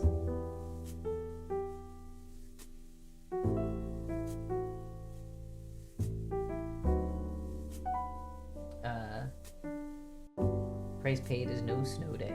Exactly. Love the emotes, Belnai, too.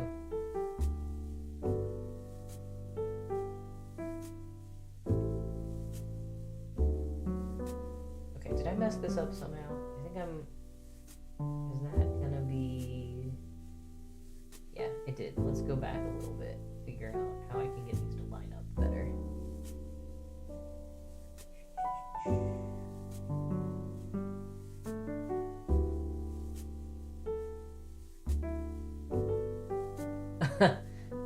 Yeah, Ace, the best little whorehouse in Texas, definitely will get the auto mod to take you away. I don't think I've seen that play, but the community theater that I grew up like most involved in had done the production multiple times, potentially all times like before I was even alive, but it was one of those theaters where they had like photo collages of every play they'd ever done up on the walls, and I guess that one must have just been like, it's not that it was super prominent, but I think that it must have been in a location where I was frequently looking, like maybe it was like close to the mirror that was my assigned place in the dressing room or something, because I just remember seeing pictures of it all the time. So I don't know too much about the play, and I've never seen it, but I am very, very familiar with its existence.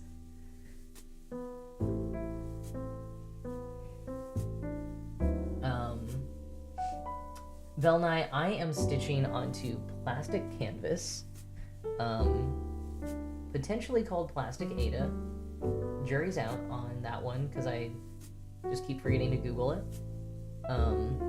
Or duck going it. I duck went. I did not duck went yet. But yes, I'm making these, and so I'm using 6 strands of floss to stitch into this plastic canvas. And this is one that I just bought it at Michael's, but I think you can get nicer ones from stores like 123stitch.com or everythingcrossstitch.com. They're great small businesses that I like to support when I can, when I'm buying some cross-stitch supplies. But you also have to pay for shipping for those, so I try to bundle up what I'm getting, and when I'm buying one individual thing, I might buy local, even though buying local sometimes means Michael's. Okay, I think that... Are two of these bigger than the other? Something is not quite adding up here. I need to... Okay, I need to count.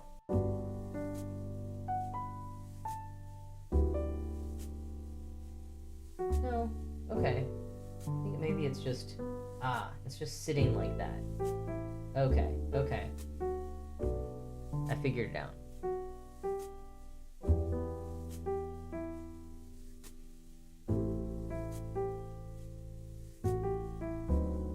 Sarah, yeah, the music is Comfy Jazz, by Instafluff. I added a panel to my About with info about it. I'm about to start something new, so I need to focus when I do that, so we'll pause and just tell you about the music. A handful of streamers that I watch use it. It's like a GitHub thing. You just add it as a browser source, and it is actually impacted by the chat. So the jazz changes a little bit, like when the chat gets more active or like when messages come in. I don't fully understand all of the like computer programming behind it, but it's really cool. And the bass sound of it, or not bass like thump thump thump, but the foundational sound of it, I think is just really nice and really chill. And so I thought I'd try it out tonight. I think I'll use it sometimes, not always, but especially like on a chill, keeping warm and cozy inside night like tonight, I'm into it.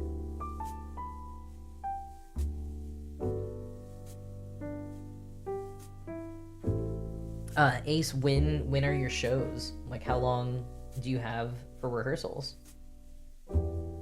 Okay, so we're gonna do these top bit, and sometimes I tried to make this one a little bit more angled, but I think it might just end up being kind of straight.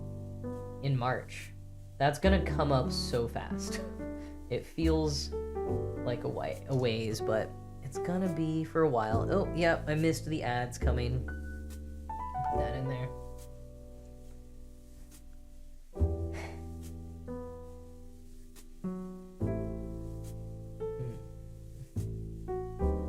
Yeah, would I rather this be coming up or going down? I think it's gonna super make a difference, so we'll just do this.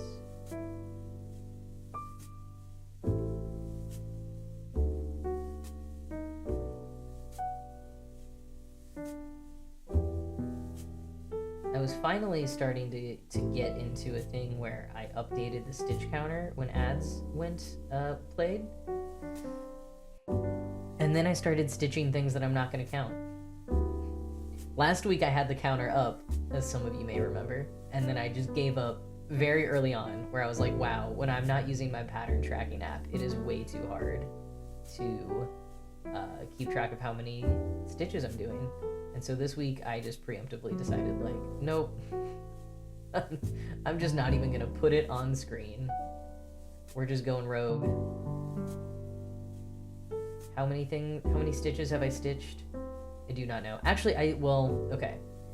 So I do know that in here, I think is just under 1,000 stitches. And so then maybe the slightly bigger ones are like just at 1,000. But like, how do I count the other stuff on the sides? I don't know how I would even count those. Chaos, chaos, chaos. Exactly. Welcome back from the ads. Chaos, chaos, chaos. Welcome back. Let's talk about how I don't know how to count these stitches, and that's why we're not counting stitches on the streams when I'm doing the Wingspan things. Whoa, Sarah has no heart. Needs to take a trip to the wizard. Count the stitches in our hearts, says Tom. That's why Sarah was saying, what if we have no heart? Oh, Bell Nye, I'm so sorry to hear you have a migraine. Yeah, get away from the screen and the sound and the light for a bit. I hope you feel better after your nap. Yeah, I'm glad you got to hang out a little bit too. But yeah, go get some recovery in if you can. Okay, now I gotta finish this piece of floss. Stitch sounding based on vibes. That is often true on these streams, even when I am using the pattern tracker.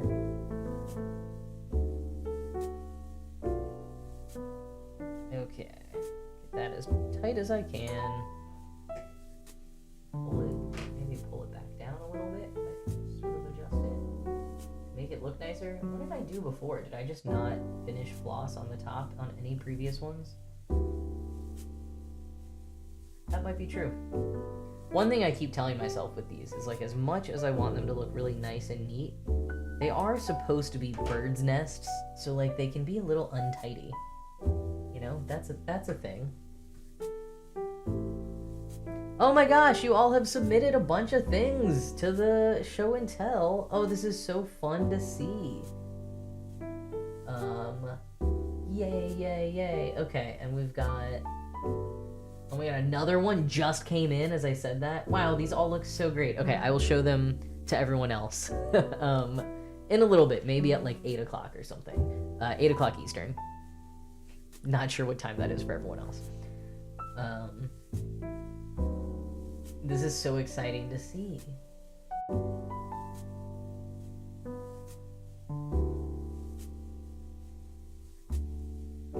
Okay, sorry, I'm getting distracted now. All right, we will admire them all together in a little bit. I'm gonna keep working on my nest for a bit. 8 o'clock. That took me a minute. Wow, 8 o'clock. Now I feel like 8 o'clock needs to be cross-stitch time somehow. I don't know what that'll mean, but I feel like, you know, that how, like, you know, 420 means something. 11:11 you make a wish. 8 o'clock. What is 8 o'clock gonna mean? You 8 o'clock. Oh no, that would be bad.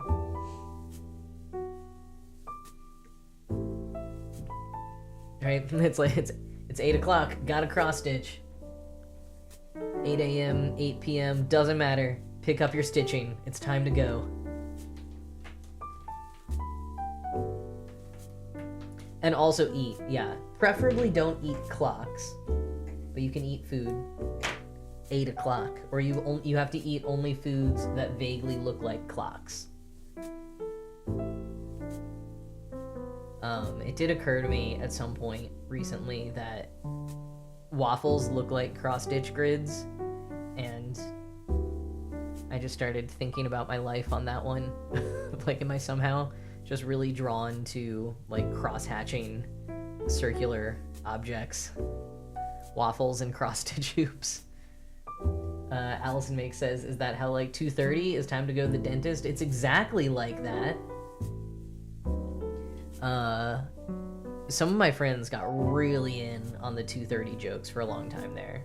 None of them are on Twitter anymore, but they did have a Twitter called Time to Go to the Dentist that was, like, auto posts every day at 2:30 p.m. and 2:30 a.m. And I think it would...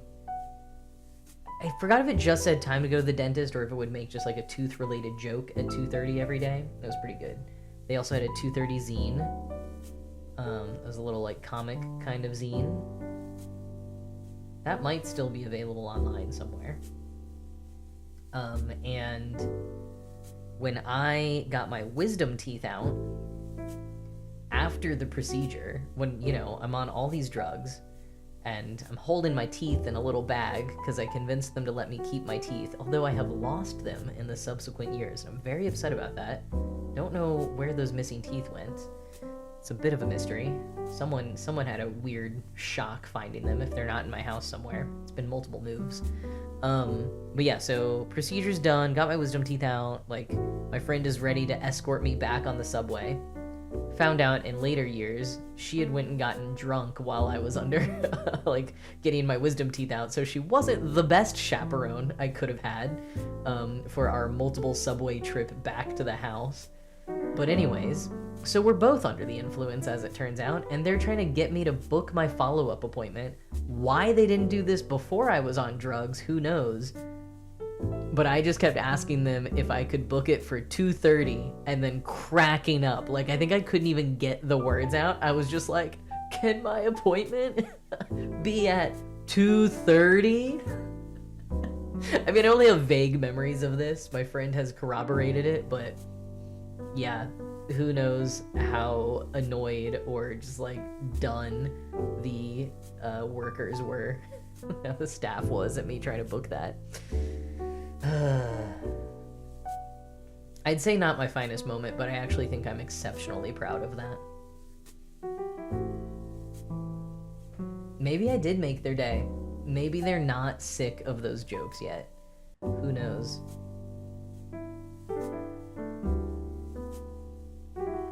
That's true. That was on them for waiting until I was on drugs to book the appointment.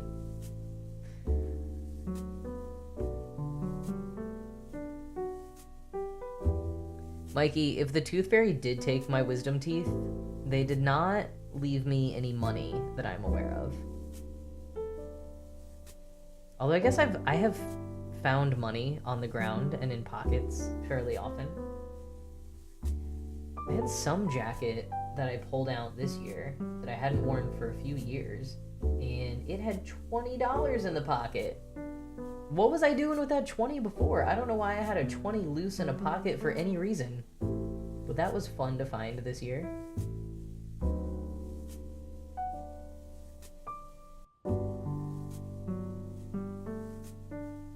Me wheezing through significant amounts of cheap gauze. Yeah, that's right. That probably was quite a sight to see.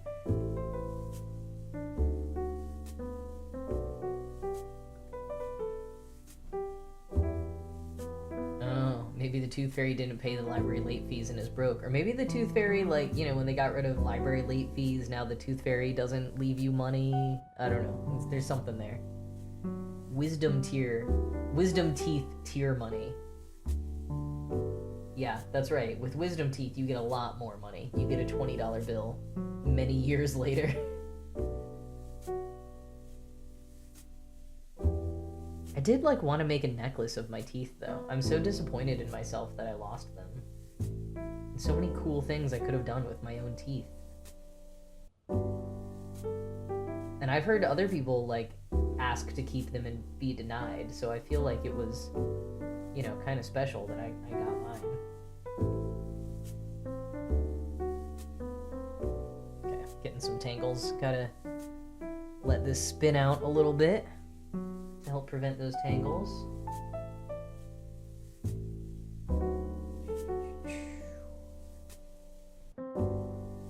Okay, definitely would love to just finish all of the edging tonight. I feel like that would be a good goal.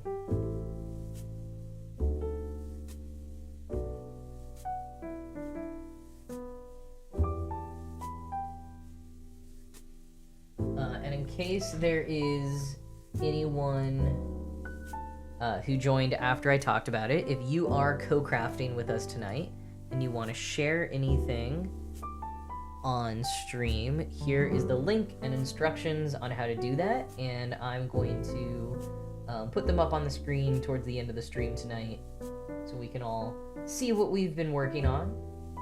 This is our first time doing it, so we'll see how it works, see if the tech holds up. And also, even if you have already uploaded one, if you want to like do some further progress, this might be more effective in future nights, where if you want to do like a start of stream, end of stream or something.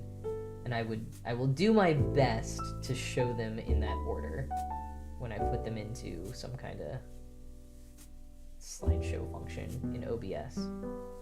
I was trying to get screen sharing to work because that would be so much easier, but it is not working. Who knows why? I started looking into it and it looked more complicated than I had the time or energy for at the moment, so that is a problem for another day. As so many things are. Like my broken headphones and my expired New York Public Library card. And shoveling the driveway. That is a problem for tomorrow.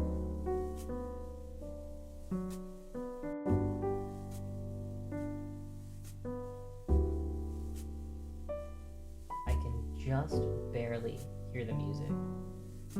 I know it's been on the louder side for all of you, but I can just a tiny bit hear it myself. Sometimes I can't hear it. Oop, pardon me. Sometimes I can't hear it at all. So that's a nice little treat when I can hear it a little bit. Alright, now we're gonna do another corner.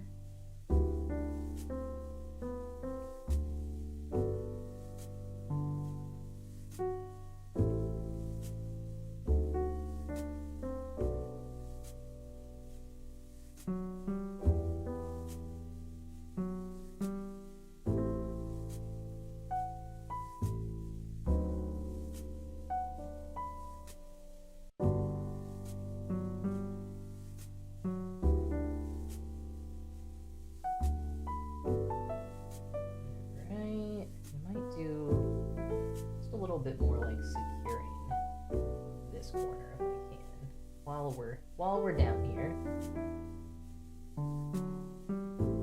Get this going a little bit more maybe.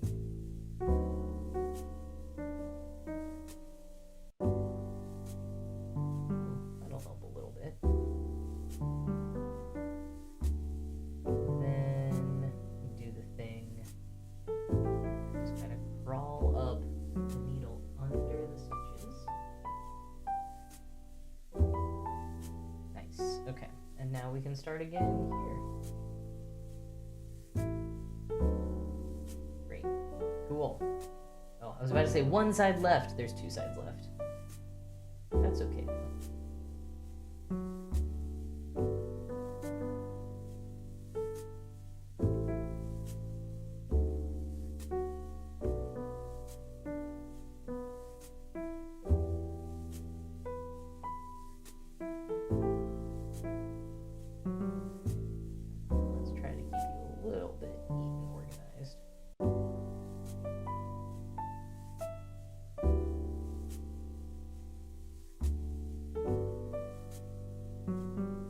I know we were talking about this a little bit ago.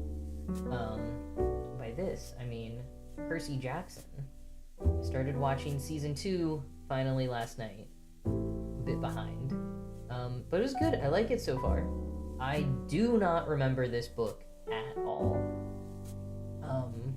I have reread the first one, but I don't think I've read the other 4 of the original series, like, since closer to when they came out. And now I'm sort of like, oh, should I, like, quickly reread this? But, I mean, I'm just enjoying the show. I feel like I don't need to remember all of the details. But it is a very fun show. Ace, you gotta start season 2. Yeah, it's fun. I feel like it came out at a really busy time. It came out, like, mid-March. Or, sorry, mid-March. What am I saying? Mid-December. And so there's just been a lot of other things to watch and a lot of other things to do, and hadn't gotten to it until now. But it's good. But yeah, like, since I don't super remember the book, I can't really report on how it is as an adaptation, but I am enjoying it otherwise. Oh, Joe and Mikey binge watched season 1 yesterday after finishing listening to the audiobook. There we go. Lots of audiobook talk tonight. Nice. I watched season 1 closer to when it was coming out, so I also don't remember a ton of that. I watched the little recap before season 2. Yeah, it's a fun show. I mean, so much better than the movie was. Oh, you found the series to be an improvement on the book. I do think that it's like... I think it did... I think it really succeeded at adapting what is kind of closer to a middle grade book than a full young adult book. Like, I think that the books... I think Rick Riordan does a really good job of writing for the age that he writes for, which means when you read it as an adult, some of it is a little bit like, sometimes, but I think it resonates really well with that age group. But then I think, yeah, when you're going to turn it into a TV show or a movie, I don't know, you kind of have to make it like a little cooler, a little bit more captivating in some ways. And I think the movie like went too far into making it kind of like, I'm tempted to say gritty adult, even though I don't think they super succeeded at that. But certainly having like, you know, Logan Lerman as a guy in his 20s playing a 12-year-old, I don't that really worked. I think that it works for the TV show. Ace's critique is the tone isn't as humorous as... That's true. I was gonna say I felt like they still hit the tone pretty well, and I think that they did, but you're right, it's not quite as funny. Yeah, the books are very funny. In that way that, again, I think is really good for middle grade readers. Could use a little bit more humor in the TV series, but I think otherwise, I think they hit that balance pretty well. Ace feels the need to reread things when new ones comes out. That's an ordering compulsion. Oh, yeah. I haven't heard of that either. That's something I often have to fight. That's why I was, like, sort of defending my lack of reread this time to myself. I was like, oh, I don't fully remember it. I feel like I need to reread it. And I was like, no, it's okay. So much to read right now. Do not need to take a detour into rereading the Percy Jackson series right now. Although I do want to read, like, all of the other books that are, like, kind of in the same universe at some point. So at some point, I will get there. I'll do a reread, and I'll read all those other ones, like I did for the Hunger Games. And that was fun.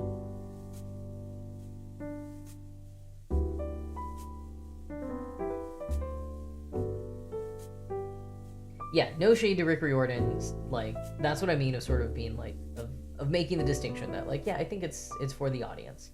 And, like, I have heard kids of that age talk about liking kind of the way that he writes, and finding it more fun than some other books that are, like, allegedly for their age group. So I think he really does tackle that sort of, like, the humor and whatever else very well. He hits the right mark for who he's writing for.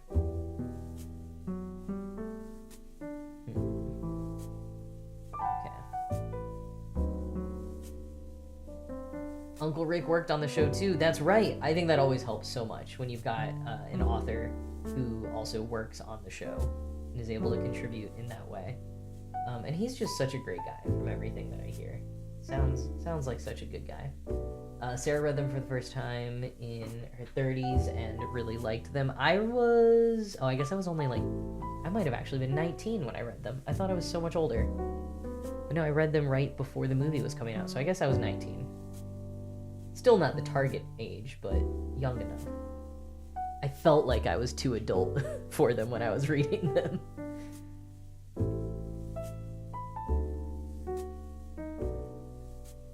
I mean, I think that, you know, adults can enjoy books written for any age as long as you keep an open enough mind about it. I was trying to talk to a friend of mine who predominantly reads, like, I mean, definitely nonfiction, but kind of like denser nonfiction about, I don't know, economics and stuff. And I was like, I really think that you would enjoy The Hunger Games. I know it is not at all the kind of thing you really read, but you, economics guy in your mid-30s who really likes, you know, politics and stuff, like, I think you would get something out of The Hunger Games. Just trust me on this one.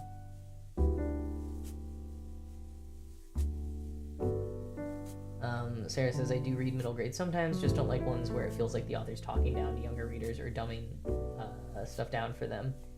Yeah, and I think Rick Riordan walks a fine line there. I think maybe depending on your interpretation, you could maybe say he's doing that sometimes. I personally think, not remembering all the books, but remembering the first one, I think he does a pretty good job. I think he kind of finds their sense of humor. And, like, yeah, it's a bit of a easier read than some YA, but I don't think he's quite dumbing it down. I feel like to me, it comes across as more like speaking their language, which I think is good. I'm definitely not a fan of folks dumbing things down for younger readers. I think there's, like, so many things that I read when I was younger, whether it was for my age or not, that, like, I didn't get everything. I didn't understand all the details, but I still got something out of it. I would sometimes, like, love a book, even though I don't think I really comprehended all that much about it. Or, like, there were words I didn't understand. There were parts of the plot I didn't understand. And I still enjoyed it. And, like, a lot of those books I would go back and read when I was older and be like, wow, I really missed this. But it didn't take anything away. Like, I think you're right. I don't think young readers need to have things like beaten over their heads. You know, I think the challenge is really good in them growing as readers and growing as critical thinkers and like maybe learning how to look things up when they need to. But I also think that you can still get a lot out of something even when you don't fully understand it.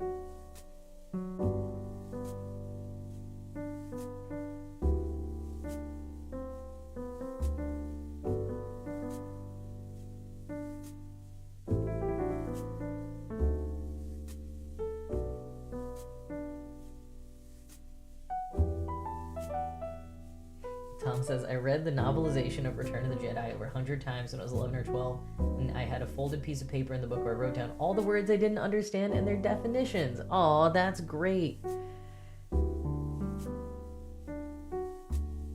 Spoken like a true author, I think. That's big, like, writer vibes. You were really, really wanting to learn the words and the vocab. Sarah's got an example of this being done well. The Endling trilogy by Catherine Applegate approaches topics like war, discrimination, etc. in a way that felt digestible to young readers without shying away from that reality. Yeah, I mean, that's a thing for sure. Like, topics, like trusting that they can handle these things, you know, if presented in a way that makes sense to them. I mean, that, you know, don't need to go on a total book ban rant right now, but that's a thing that really grinds my gears about some book bans, is when it's like, well, we don't need the kids to be learning about these things, and it's like, they'll learn about them from the world around them. Like, how about learning about them from a book that's tackling them with nuance? Also, like, how about you talk to your kids about the hard things in the world and the hard things they're learning? That is often my answer anytime someone is like, is this book appropriate for like this age? And I'm like, you know, close to any book is appropriate for an age if you're willing to have those conversations with the kid who's reading them, you know, if they're your student or child or whatever. That's how I feel. I could be wrong. I am not a parent or a teacher, but as an author, that is how I feel. Sam feels the way for language learning. When I started reading books in English, I could not understand everything, but it was still nice, and how else would one learn? Totally. I mean, that's the whole, like, philosophy between immersive language learning, right? Is like, it's as if you're dropped into the country or community where that language is being spoken. It's like, you're not gonna know everything, but you'll learn some things, you know a few things. You'll learn more from context, and eventually you'll get there. I mean, I think that's what all the kids are doing anyways. Like, you think a baby understands everything around them, but you're gonna keep talking to them in full sentences with lots of words they don't understand, and they're gonna pick it up over time. That's how learning works.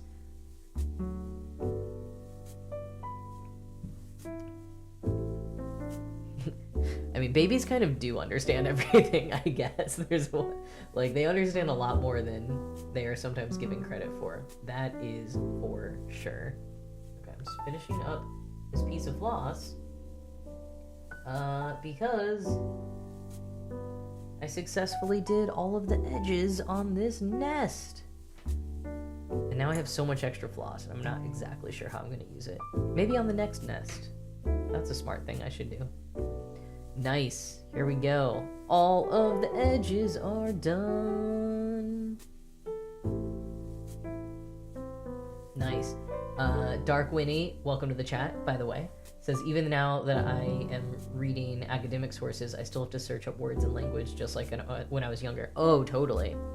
Yeah, definitely when I read like academic things, I have to look up so many words. But I kind of like when I'm like reading a novel and I come across a word that I've never heard before. It's kind of fun to be like, ooh, I have to look this word up. I'm learning a new word. It's a little bit more rare these days to learn new words like we did when we were little. Thank you everyone for the kind comments about the nest. So hopefully, probably, I will have stitched a little bit on my own time before the next stream on this one. But if not, what we'll get started on is doing some of this on the sides next time, and then getting in here. And I think I said, yeah, this one is fish. So this will be a fish in here eventually. Winnie loves novels, but just doesn't have as much time for it. Yeah, I have a tendency to really stick to nonfiction sometimes, especially if I have like some kind of research project I'm working on. I mean, there's so much to constantly be trying to read for that, but I'm getting a little bit better at like sneaking novels in there because I can get through those pretty quickly. So sometimes it's a matter of like, all right, I'm gonna let myself be a little distracted for a week and absorb myself in this novel. Not like that's the only thing I do for the week. I just mean in terms of like my reading time for a week or two. I'll let myself read a novel, and then I gotta get back to things that are a little bit more productive for me to be reading. I had that today. I was working a little bit on the book I am attempting to write and was reminded of just how much I need to read for it, and then I'm excited to read all of that. But also, I had already thought of like all of these books I want to read just more for fun this year, and I was like, man, how am I gonna read everything I need to read? We've got an ad coming up in about 15 seconds here, and after that we might start in on some show and tell. So thank you all for sticking around through the ads if you can to get to the show and tell portion of the evening. So that's probably all the stitching that I'm gonna do tonight. It does not look as neat as I want in some places. Oh yeah, so we got the ads starting. Let me just go bam. And I'm gonna try to start getting this lined up. Did not think through. Okay, so I think. Oh, I really wish I could get the screen share to work. Alas. It's gonna be so much easier if I could do screen share. But instead we're gonna do this and it's gonna be fine. I'm gonna make it work. It'll just be a little bit harder to double check all your captions as I do.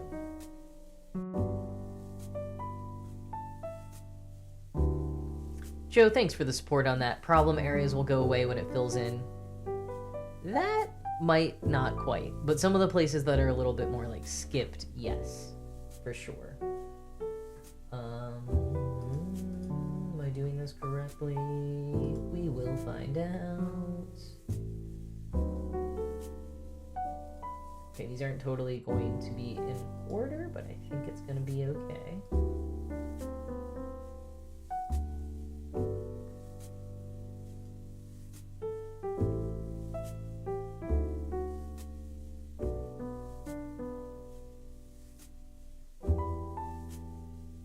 Checking for any notes about don't share this one.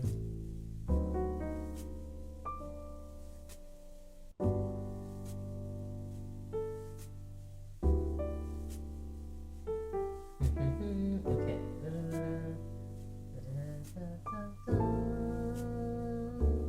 Lots of cats. All right, now let me try to get these loaded up. Hide that, and then can I do this? I'm just gonna talk through everything I'm trying to do without actually telling you exactly what I'm doing. Okay, yeah, so that.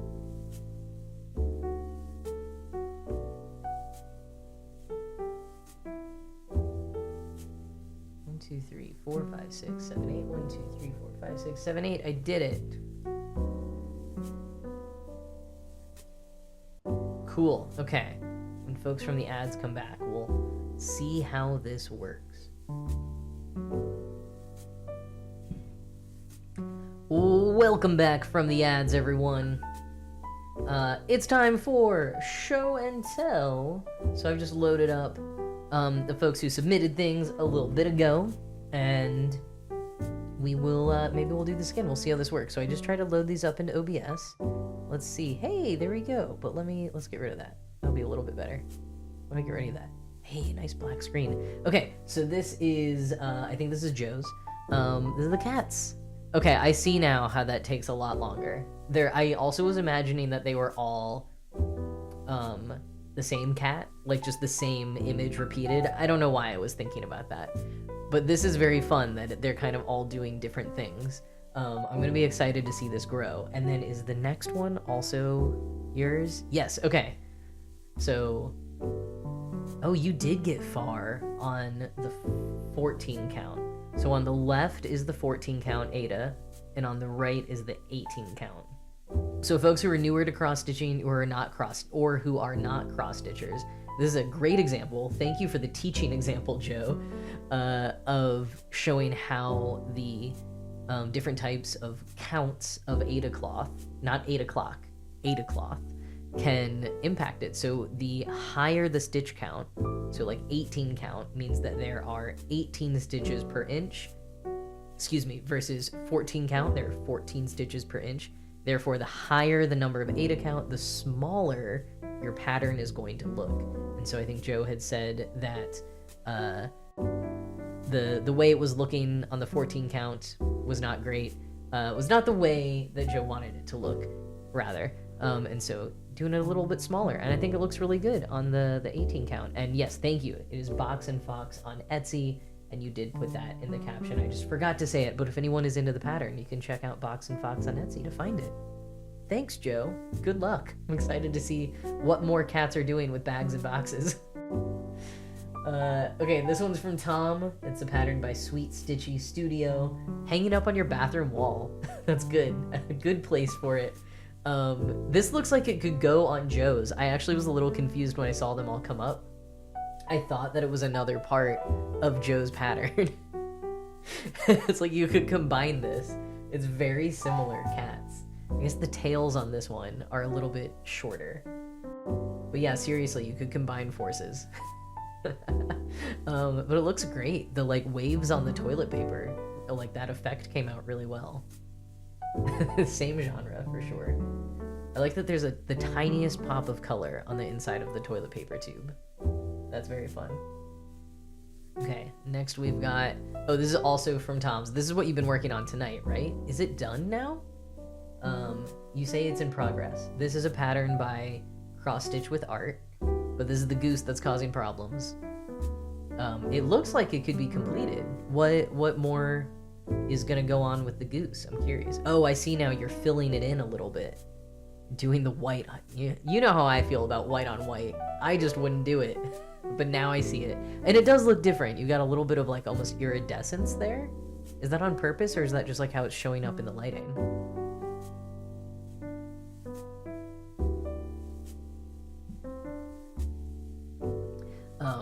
But yeah, well, you know, in the goose, like having feathers, so having that little extra texture in the white.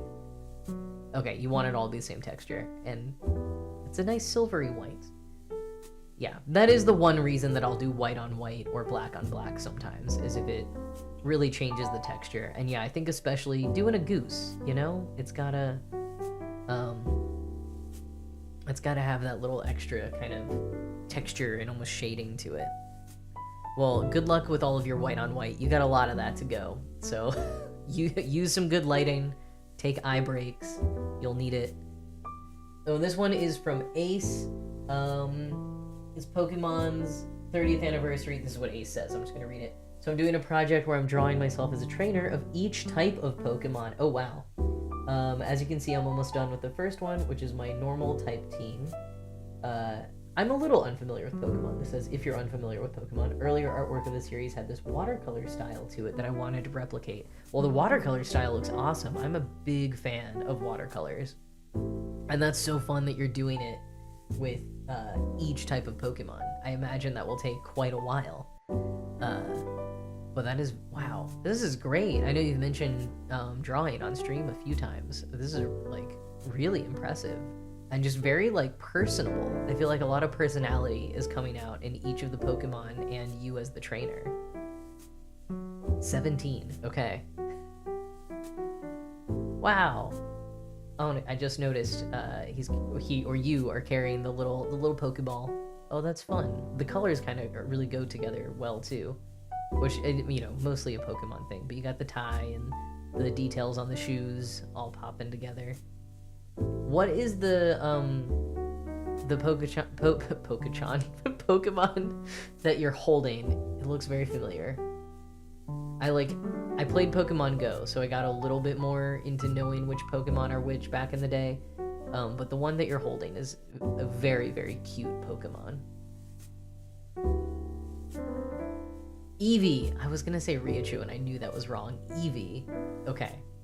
Oh, and it's on your shoulder. Oh, I see now. You're not holding it. It's over your. It's over on your sleeve. Well, your Eevee is an adorable representation of an Eevee. I love it. Ollie 1 is the one lurking. The ferret. Okay. Yeah, the eyes on that one, like the blue eye, is very impressive. Nice. Well, happy 30th anniversary to Pokemon, and very well done, Ace. Thanks for sharing. And the cowl! We get to see the cowl. I don't know if you said before, but I was not expecting like a black and white kind of. It's not quite herringbone. What would you call that kind of like pattern there? But I like it. I like it a lot. 90% of it done. Wow. Okay, you are close. I thought you said you were gonna finish soon. And the pattern is Issa Cowl by Rachel Price and Kate Burge. Yeah, I am trying to figure out what you call that particular shape. It's like I keep wanting to call it like a herringbone. That's the effect that it's having on me. And a cowl, it's like a hood kind of, right? Is what it's gonna look like. So I feel like that will look really cool in like a shawl hood-ish kind of thing.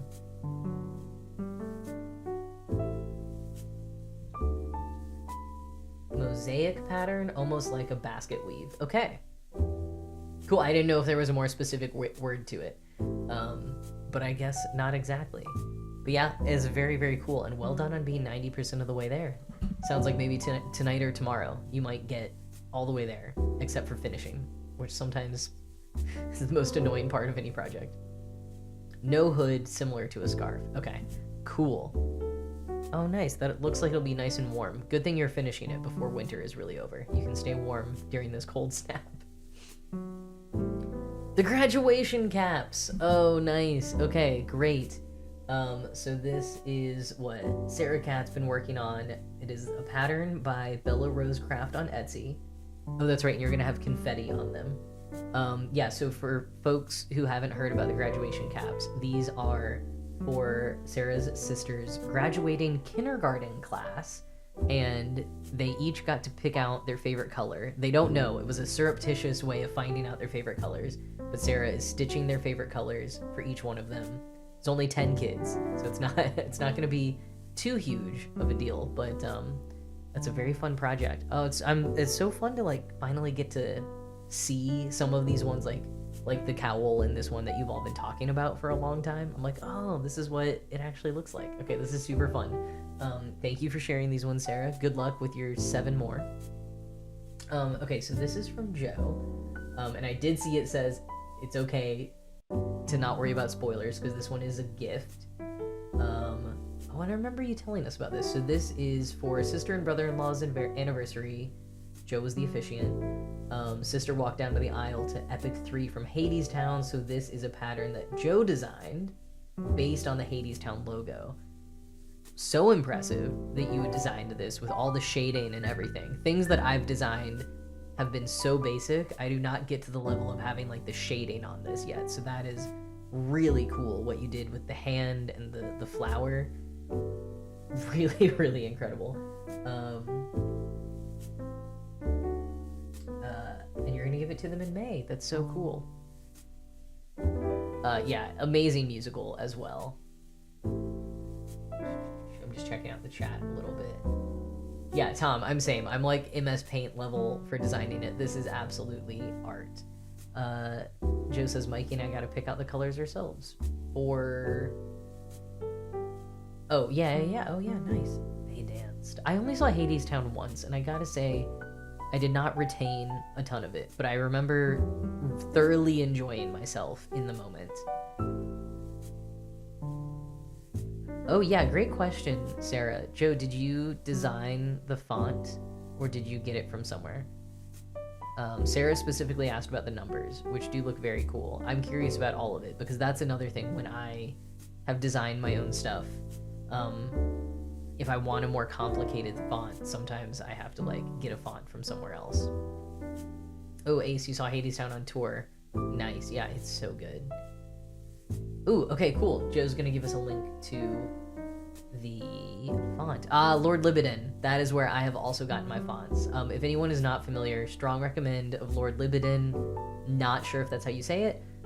Not only does that website have some free cross-stitch fonts and like very helpfully tells you how many stitches high each one is, so that can help with your pattern designing.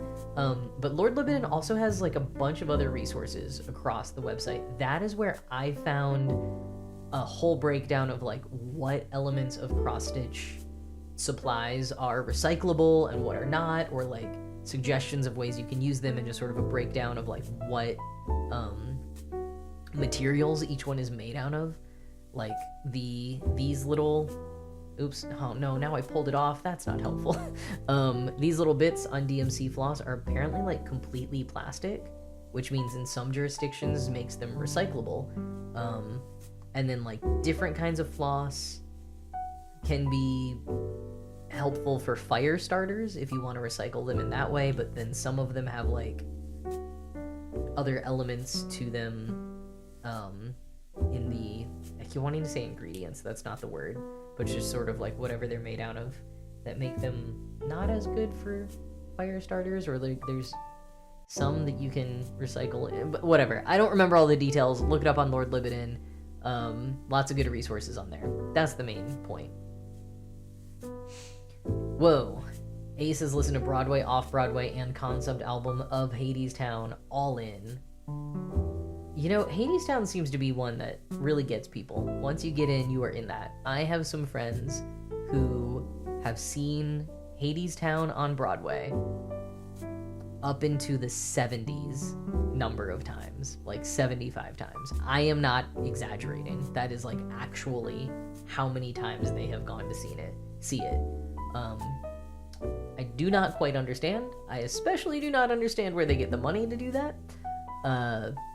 But that is a thing that some people have done. I wonder if it's a Guinness World Record. I'm not sure how they are financially able to do that, to be quite frank. I think they've gotten to the point where they get in for free sometimes. Not like there's a punch card system, just like these are people who like a little bit work in the industry. So I think they sometimes have an in, but still, it's a lot. Yeah, I mean, I do not myself go out and see too many shows or shows on tours. These things are pricey. They're very expensive. If you are someone who likes to go to shows, it is an expensive hobby. Hadestown Rewards Program. There should be, the way that some people are going to these shows all the time, because my friends are not the only ones. Like, it's a big thing for this show.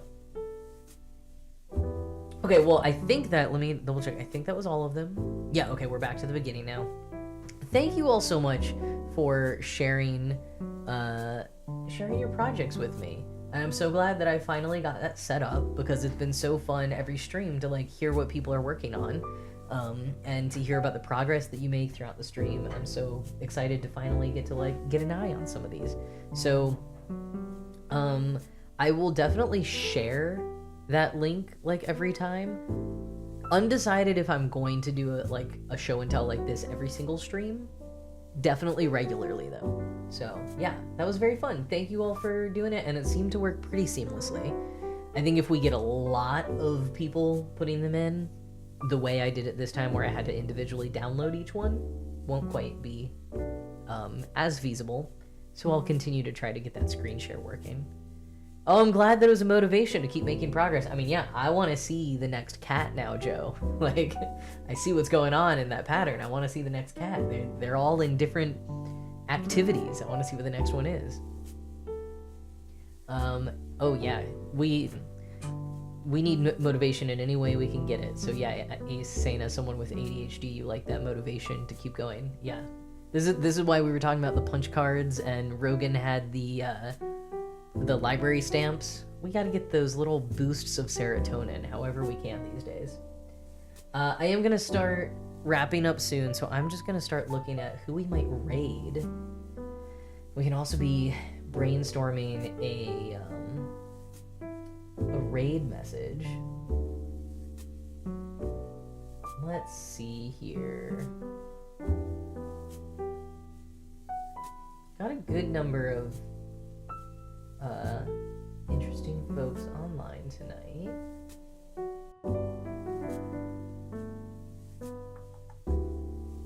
See, I see someone else who's doing like a co-crafting thing. Oh, let me mute them.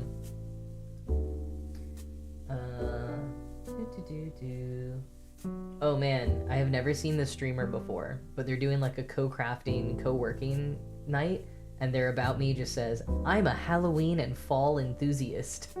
Same. 8 o'clock. It looks like this person is crocheting, so they might not get the Ada joke if they're not a cross stitcher. Oh wait, no, they do say they do cross stitch. Okay, maybe we gotta do the 8 o'clock. Yeah, it could just be short and simple. It's 8 o'clock. I was thinking like it's 8 o'clock somewhere. You know, sort of like it's 5 o'clock somewhere.